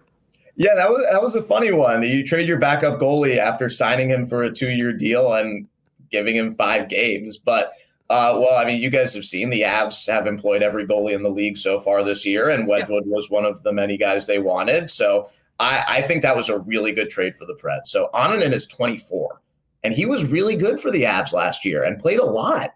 And he had a few bad starts this year, and I guess they just gave up on him, a homegrown goalie who they liked, which was shocking to me because he's come here and he's been really, really good in 4 appearances, 3 starts, 1 relief appearance. His goals against average is around 150 now, coming up on almost 200 minutes. So the sample size is there, and the Preds have 2 back-to-backs this trip, and it's no problem. He's going to go. So he's Finnish. Saros is Finnish. They didn't know each other before. They're 5 years apart, but that's big for UC Saros to have a fellow countryman backing him up.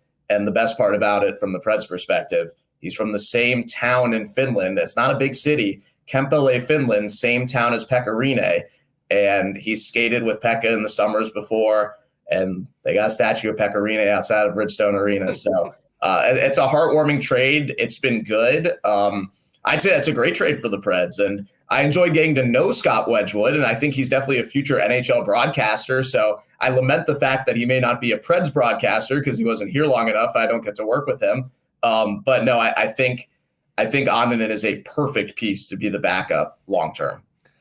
Max, always great having you on the program. Enjoy this one tonight. Have safe travels. And if your schedule works out, we can do this again, catch up next week before round 2, or I guess technically round 3 this season between the clubs. Yeah, if I'm still kicking by that point after Minnesota, Vancouver, and Calgary, I'd be happy to. But yeah, get a pulse first. Appreciate it, pal. Have a great call tonight. Yeah, thanks, Hustler. See you tonight if you'll be there. You bet. There's Max Herz with the Preds broadcast team in town for tonight. 6:30 puck drop, or I guess 6:37, if you will. Again, tonight's game is on Amazon Prime, not the normal TSN broadcast. All right, we've got Coolbet lines. We've got to give that poker ticket away in just a minute. Let's get to, though, some fan feedback from fans first.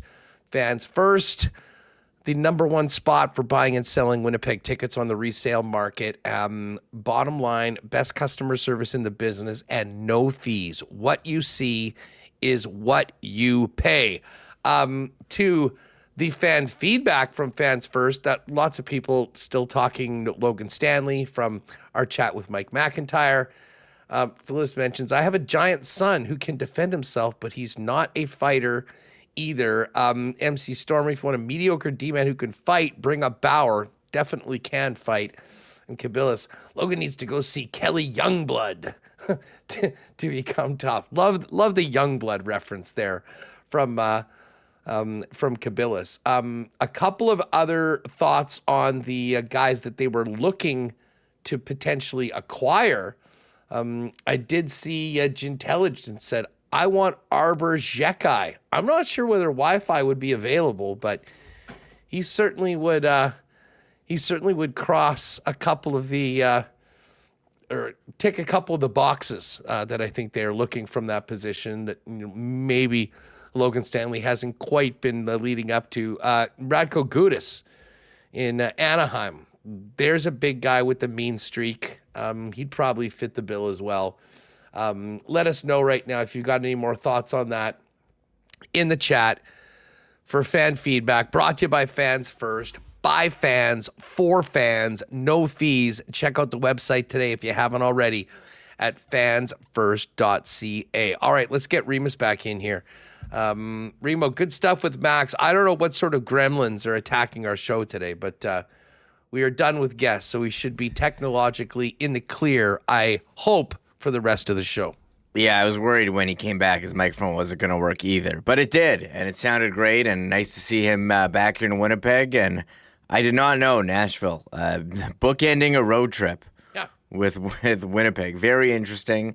So we'll see how it goes here tonight. The penalty kill, as bad as the team has been, the penalty kill has been great. So that is the matchup to watch: the top power play versus the top penalty kill. And yeah, I mean, the goaltending there, they're going with Sorrow, sees their guy, traded away Askarov, who's looking good. And the Sharks seemingly the talk of hockey, maybe because they were on Hockey Night in Canada on Saturday, and we did see them. It was last week or the week before. But Nashville, I think, come under scrutiny, the moves that Barry Trotz has made, signing Stamkos and Marchessault and Brady Shea, a number of the trades that he's made as well. You're seeing players that were on Nashville go elsewhere and have success, like Eli Tolvanen in Seattle. They love Kiefer Sherwood in Vancouver, who they gave away. Who's the other one? Fabro. I forget where he is now, but he's having some success as well. So there are, I think Trotz, when you're in the last, after you're not living up to expectations, there's going to be questions about the moves that you've made. They're probably looking to do some shakeups here at the deadline. I do remember the Jets getting Nino Niederreiter, which we thought was a very favorable deal for the Jets, Huss. And I wonder if, what other deals they're going to look to be made, because they're going to be out of the playoffs. And I don't know, it was Ryan O'Reilly guy. They looked to move on from him. What was the other move? Oh, yeah, they bought it with Duchesne, Huss, who's doing great in Dallas. He was stealing money from them there for a while, though. It was like he went there because he wanted to play his guitar on Broadway and not necessarily contribute to them. And, and to Duchesne's credit, I mean, he had to go on a very discounted 1-year deal to Dallas. True. And prove that he was still, a regular everyday difference maker in the NHL. And he's done that. And now he, continues to flourish moving forward. But I think they realized they had to move on from him. And man, you just mentioned that Nino Niederreiter trade for the Winnipeg Jets. It was still wild when it happened.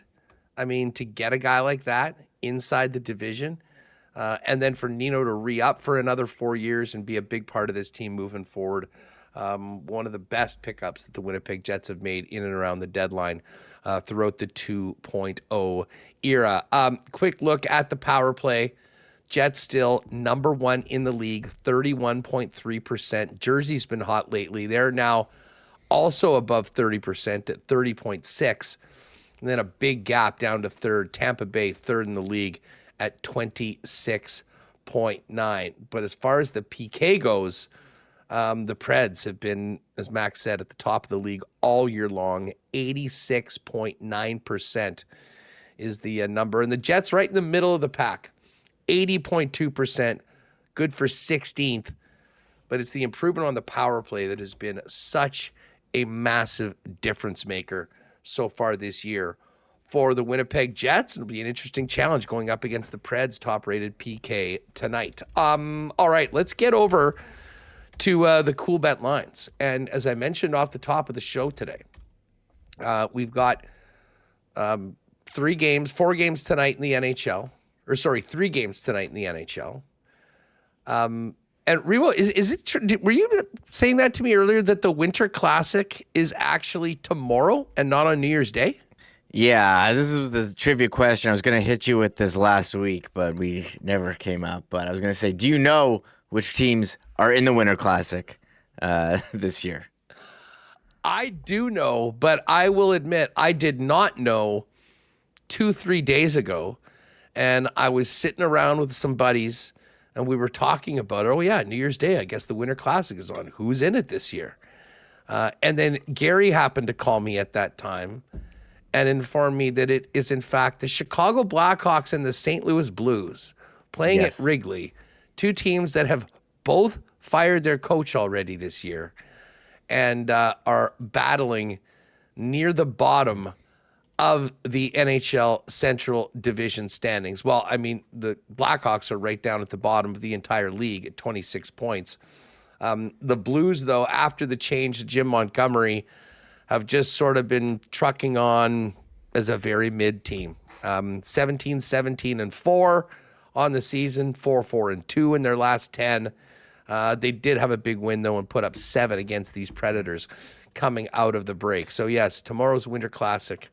St. Louis and Chicago.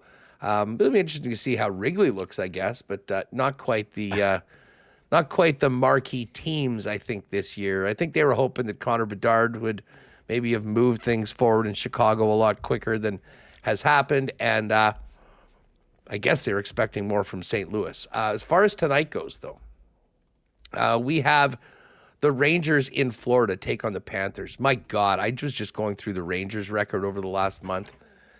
What a disaster going on right there in NYC. Apparently it wasn't all Trouba. Rangers plus 178 and the Panthers minus 213. Panthers will be in an ornery mood after getting shut out at home by the Montreal Canadiens 4-0 coming out of the break. The Utah Hockey Club, Utah HC, is a minus 154 favorite in Seattle against the Kraken. Kraken plus 130 at home. And then I guess I got the good line. I was noticing at the start of the show, it did not make sense that the Jets were only minus 125 favorites and the Preds plus 106. That line has moved to Winnipeg minus 130, Nashville plus 110. That being said, knowing that Hellebuck's playing tonight for the Jets, Remis, I have a hard time wrapping my head around the Jets not being a bigger favorite for this game, considering what Nashville has been so far this season. Yeah, I'm not sure what's going on. I'm looking at Money Puck as well, Huss. They have the Jets as 56.5% chance to win. And I think the odds kind of reflect that as well. So you look at the Jets, they're a top place team. Nashville's at the bottom. Like they should be very large favorite, but for whatever reason, they're not tonight. Maybe this is like that kind of what they call a trap game, Huss, where we think it's going to go one way and they flip it on us. And Nashville comes into Winnipeg with a win. I mean, you look at goal differential, the Jets plus 46 on the year, Nashville minus 26. I mean, that's three less goals against allowed than Chicago. That just shows you how bad it's going for Nashville, a team people thought was going to be in the playoffs, and here they are, 7th in the Central Division. League low 11 wins on the season. By the way, just while we're finishing up the hockey odds over on Coolbet, the Jets are still holding steady at 15-1 to win the Cup. And it is sort of funny. The top two teams in the West, Vegas and Winnipeg, are both 15-1. Teams with shorter numbers than those teams. Leafs at 14, Avalanche and Devils at 11, Dallas Stars, Florida Panthers at 10, Hurricanes at 8-1, and the Edmonton Oilers still the betting favorite to be the Cup winner at 7-1. Like Vegas and the Jets are first in the Pacific and first in the Central, and they're both 15-1. Dallas is 10-1. They're fourth right now in the Central. Where's Colorado? I mean, they're third. Minnesota's second, and then they're kind of taking a nosedive since they had all these injuries. They're 19-1. So I don't know what to make of these. I guess they're going more from like what preseason, what you thought of the team. Like I guess. Then what's happening now? New Jersey at 11-1 actually seems decent. Huss. Where's Washington? They're second in the Metro, having a great year. 20-1. Why not 20. Washington? That's actually good val. That's crazy. They're second. I mean, they've had a great season so far. Second in the year. East. I might do that. Listen, as we mentioned, for all you cool bettors, I see Randy D's here. That's good. I know Randy's been in. For everyone that has been with us in one of the Lock Shop Poker Opens and has a Coolbet Poker ID, what we want you to do right now is put that poker ID in the chat. If you want to play in a tournament tonight where the top two finalists or the top two placings will end up winning check out this prize. It's pretty unreal. The top two from tonight's game get this package that includes a $550 buy-in for the Costa Rica Poker Festival main event, 7 nights in a double room at the Sheraton Hotel, including breakfast, return flight to San Jose, Costa Rica, and a free choice of an off-felt activity on either January 30th or January 31st. The trip is from January 27th to February 3rd. So, good luck tonight. The Cowboy, a loyal WST listener and Lock Shopper, won our spin over on EST for the Lock Shop. So what we need right now, see, Eagle Eyes has done it perfectly. Coolbet Poker ID, Eagle Eyes WST. So I know Randy's out there. I think Greg's played it before. You let us know. Ben R. We've got Royal Sports. Randy, what are you, Randy River in it? Randy, as a second place finisher in one of our tournaments before. We should definitely get you in there. But anyways, if anybody else has been with us in one of the poker tourneys, give us your Coolbet Poker ID right now. And in just a minute, we will spin to win. What is the retail value of the package, Hustler? I have no idea, Gregory. Do the math. I just told you what's in it. Hey, it's a few grand. Showed it to Gregory, Huss. Heard Brent Fitz on the show, the Christmas show. Said, I listened to music on YouTube. Said, I love this band. And went to the show on Saturday after the Jets game and was posting pictures in our Discord group. And I think had a great time. So, look, WST making some new fans, exposing people to new music. It's great. Greg is a big classic rock guy, was all over it. He called me on the weekend and said, I've got a ticket. I'm going to see Tuke. I'm like, right on. I would have been there if I didn't have the Jet game and then a party to go to right afterwards. But might have to get out when Fitzy's back at the end of January playing with, was it Harlequin or Streetheart? Streetheart, yeah. Streetheart, that's right. That's right. All right, anybody else in chat with us that has a Coolbet poker ID from our lock shop tourneys, let us know right now. We will put those in. A couple of other things to get to. World Juniors this afternoon. Ooh, Latvia and Germany are playing right now. Latvia was a minus 154 favorite. Germany plus 129. It is 1-0 for Germany right now. Later on, or I guess tomorrow, are the next games. Czechia and Sweden. Sweden is the minus 270 favorite. And this Canada-USA game, Reem, is basically a pick 'em right now. There might be some value on the U.S. Canada has had a tough time scoring goals right now, but they also haven't been letting any in. And the U.S. looking to kind of avenge their loss to Finland in overtime by quieting the Canadian crowd down. That'll be a fun one tomorrow, though, for sure. New Year's Eve, Canada, USA at the World Juniors. That's always a really popular event. Yeah, it seems like the Jets always play New Year's 2 on the road the last couple of years. I have some memories. Edmonton, I remember they played, and Colorado tomorrow. Yeah, but yeah, Canada, U.S., tune into that. And Winter Classic, it is tomorrow, which I just found out it's tomorrow, not January 1. I guess don't want to conflict with football, or I have no idea why it is the way it is this year, especially with the two teams that are not good.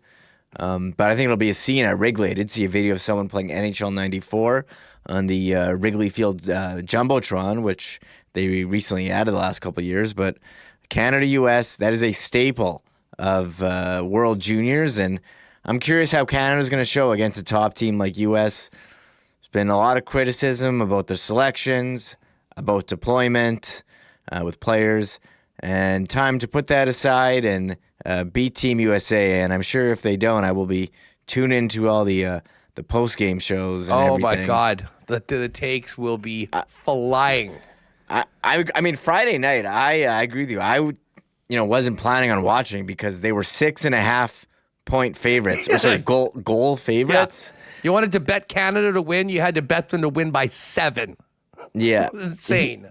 Yeah, so, and for it to be tied late, I tuned on and I figured, okay, they scored to take the lead. It was going to be done, but credit to Latvia, it tied it and won in a shootout. So I was glued to the Bob, and I see Bob McKenzie has back on the panel there for the World Jays. Cheryl Pounder, Jeff O'Neill, TSN bringing everyone out for the World Jays. It was even in 4K, actually. I never tuned into the 4K channels, but I did watch. It looked good in 4K. So TSN doing a nice job for the World Jays. I did enjoy us. Actually, AJ started off a good conversation in chat. What was the first World Junior that you watched? AJ dialing it way back to like the early 80s. Early 80s. I don't really remember that. Although I do kind of remember it becoming more prominent and being on TV, and then we started watching it. I mean, the punch-up in Piastani, 87, was my sort of first, like, oh my God moment. I remember going back to school after I would have been in, like, I don't know, grade 8 or grade 7 or something like that. It was in middle school for sure. And like every single kid was just talking about the brawl. It was 100% of the conversation for the first 2 days or so of the return to school afterwards. I see Royal Sports, that house party was a not to miss party. That is absolutely true. Shout out to our pal Chris, who raised a whole bunch of money for cancer charity and put on a hell of a soiree on the weekend.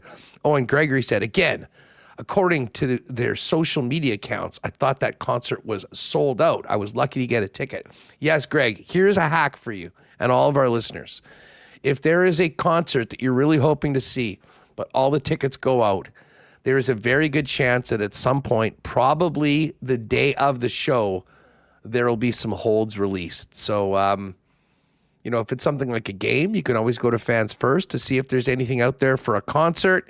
You call the day of or go online the day of, and I bet more often than not, you'll still be able to get a ticket in, but we're glad that you saw we're glad you got to see the event. Okay, listen, before we do the draw here, And again, last call, if anybody was in one of our tourneys beforehand and has a Coolbet poker ID and wants to get in on this draw for a spot in the Costa Rica qualifier tonight, do so right now. Let us know you're in the chat. But just back to Coolbet, we do have a game tonight. We'll touch on the NFL in a minute once we're done this, but Lions are playing the 49ers. The Lions are 3.5-point favorites. I think if this was any other team in the league, they would probably be underdogs in this case. And when I say any other team in the league that has a game next week for all the marbles, the 1 seed and their division, this game really doesn't mean anything for Detroit tonight. Even if they lose this game, if they win next week, they'll win the NFC North and they'll be the number 1 seed. So I don't know why. Maybe there's some sort of 3-way permutation with Philly that means, but from everything that I'm seeing, this game does not mean anything for Detroit. Dan Campbell won't care. He'll probably play his starters for the whole game. He'll try and win, which I think when you see how decimated that defense is, maybe doesn't make a lot of sense.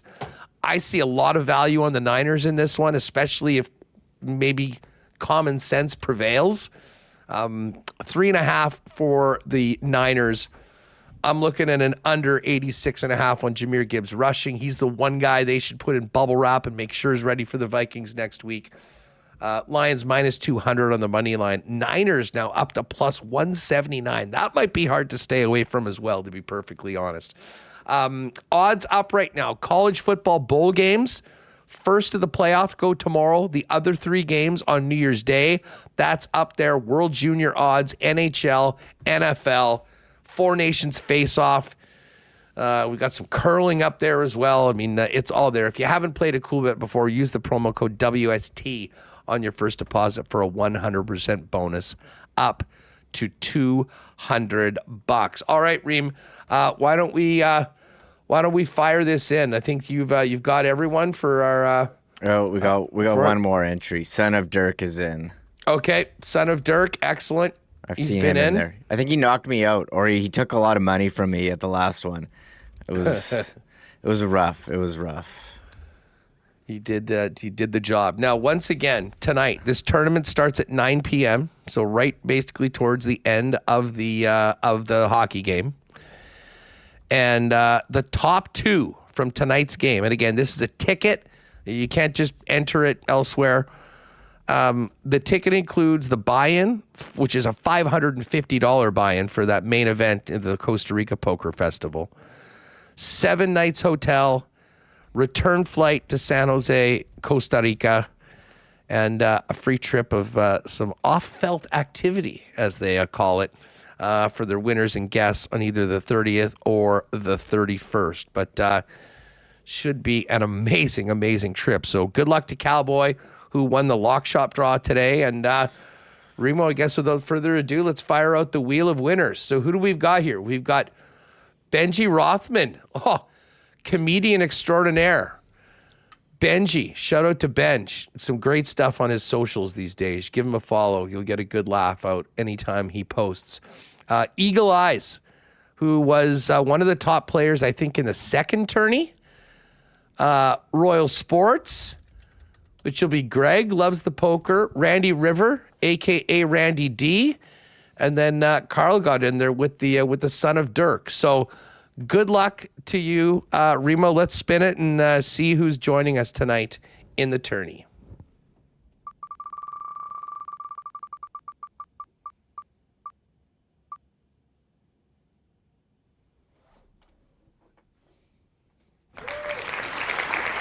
Eagle Eyes, WST. Well, good luck, Eagle Eyes. I'm going to send this over to Pat and Jake. I will let them know that that you are in. And you know what? This is actually amazing. The 2 winners of the seats, Remis, both have WST in their handle. Eagle Eyes WST and Cowboy WST. So good luck to both of you guys. Tournament again at 9 p.m., probably in an hour or 2 once this information gets put in. When you go in, Eagle Eyes, just check your account. There'll be a ticket, and you can go in and enter the tourney. Good luck. we will see you there tonight, and good luck to Cowboy as well. All right, so we've got the Coolbet lines done. We've got the show done. Remo, quick thought. What do you think about this game tonight, Detroit situation, going into Monday Night Football? Yeah, so just to recap the standings, the Vikings are 14-2, the Lions are 13-2, and the Lions would win the season series if they were tied, so they don't need to win. Exactly. This game. They would have swept the Lions. Yeah, I see people saying take the under on Gibbs carries. Was it like 19.5 carries or something like that? I know Dan Campbell, he plays to win. He doesn't play to rest guys. He's crazy. So, and to think that'll be a short week. I mean, they're already playing on Monday night. Yeah. It's already going to be a short week. Like, I think he would be insane to give. Like, if I was him, I might just give Jahmyr Gibbs the night off. I might take him off around St. Brown and say, you know what? Chill out. But that's not his MO. He is just simply not wired that way. And he does not care what anybody else thinks. Yeah, and he said we're bringing everything we've got to this game. Like, he wants to win. So I don't think he's gonna rest guys here. Like, I have this clip of him talking. You want me to play this clip? Yeah, sure. I'd love to. This is the latest from Dan Campbell about this game tonight. Here. Yeah, I'll make this easy for everybody. That way all the critics can jump out and start attacking. But that way you don't have to debate them anymore. We're bringing everything we got to this game, and we are playing, and I don't care what it looks like and where it's at or who's this, who's that. We're going out to play and win this game out on the West Coast. So there you go. You know what? I got to give him credit. Like, there are some times where he does things that I think are absolutely insane, and God help him if Gibbs or one of their important players gets hurt tonight. But that is who Dan Campbell is, Remo. He does not care what I or anybody else thinks, and he's going to go and compete and try and win a football game. And listen, it's gotten them this far, but man, they were so decimated on defense. You can't. If you're a Lions fan, you're probably going to be watching this game like with one eye, just hoping that something bad doesn't happen. Yeah, I mean, they've already had like Aiden Hutchinson injured. They've had injuries on defense, so they doesn't really affect their standings if they win or lose. Either way, they have to play Minnesota next week for first place in the NFC, getting the bye, the one bye that there is now, pretty important. So I would probably rest guys, but Dan Campbell, he's crazy. I mean, I don't know what to say. Given F levels are 0 about what everybody else thinks. I mean, he embraces it. He's moving forward, so we'll see it. Just quickly on the playoffs, the NFC field is set. The one thing that will be determined next week when it comes to the NFC is who the 6 seed and who the 7 seed is. I can guarantee you that in a very ironic twist of fate, Eagles fans are going to be big-time Cowboy fans this week, because if the Cowboys can beat the Commanders, then the Packers are playing the Bears. They're massive favorites. As long as the Commanders can stay, if the Cowboys beat the Commanders will move down to the 7 seed, which means it'll be Washington versus Philly. If things stay the way they are right now and Washington wins their next game, that means Green Bay will be the 7 seed at 12 wins, 11 or 12 wins, and will be a very, very tough matchup for the Philadelphia Eagles. Great win by Washington last night. Not sure they're up to the standard of the other 2 wildcard teams, which are going to be 2 of the 3 teams from the NFC North. And what can you say about the Vikings? They did it again yesterday. What a game. 27-25. They beat the Packers. They are 14-2. Sammy Dart's the story, one of the great stories of the year. And they could be 15-2 and the number 1 seed in the NFC with a bye if they beat Detroit next week. As far as the AFC goes, Miami and Cincinnati are technically not done yet. The Denver Broncos will be playing the Chiefs, who have already punched their ticket to the playoffs and clinched the number 1 seed. You will not see Patrick Mahomes next week. So if you are a Dolphins fan or a Bengals fan, you are praying for some Carson Wentz magic in that game against Denver. If Denver wins, they're in. That's it. If Denver loses, then it goes down to one of these two teams. Cincinnati's playing Pittsburgh on Saturday. Now that the schedule is firmed up, Cincy will play Pittsburgh on Saturday. If they can win, they will make the playoffs if the Denver Broncos lose, and the Miami Dolphins. The Dolphins play the Jets. If Denver lost and both Miami and Cincy would win, Miami gets in. So essentially, Cincinnati needs a win over Pittsburgh, and Kansas City win over Denver, and Jets win over Miami. That's the only way Joe Burrow, despite his MVP-type numbers, can be in the playoffs. We'll have some more on the NFL kind of after Monday Night Football tomorrow and Thursday, heading into the final week of the regular season, and then it is playoff time. But listen, we got to go because I do want to get this pod up so people can check it out before the early 6:30 start tonight. Don't forget the game is on Amazon. You know where to find it, and also you know where to grab tickets if you want to get down and be a part of it yourself while we enjoy this week between Christmas and New Year's. Big thanks to Max Herz, AJ Jakubec, Mike McIntyre for joining us today. Tomorrow, we'll recap tonight's action. We'll get you ready for Jets, Avalanche, and Canada, USA tomorrow with our final show of 2024. Huge thanks to all the sponsors that make the show happen each and every day. Good luck to the WST contingent playing in the big tourney tonight for the trips to Costa Rica, and enjoy the hockey game tonight. And, of course, the festivities with IC and KNR afterwards. You know where to find us tomorrow, 1 p.m., right here on the Winnipeg Sports Talk YouTube channel. And Lock Shop's back this week as well, so if you want to join us at noon, myself and Jake Bowen-Moss will be getting ready for Canada, USA, college football bowl games and more beginning at noon before WST over on the Edmonton Sports Talk YouTube channel. That's going to do it for us. Have a great Monday night. Enjoy the game. We'll talk to you tomorrow, getting ready for one more Winnipeg Jets game of 2024 tomorrow night in Denver against the Avalanche. That's it for Winnipeg Sports Talk. We'll see you tomorrow, everybody. Thanks for hanging out with us. Oh, my God! Oh! Shut it down! Let's go home! Thanks for tuning in to Winnipeg Sports Talk Daily. Make sure to subscribe on YouTube and your favorite podcast feed at winnipegsportstalk.com.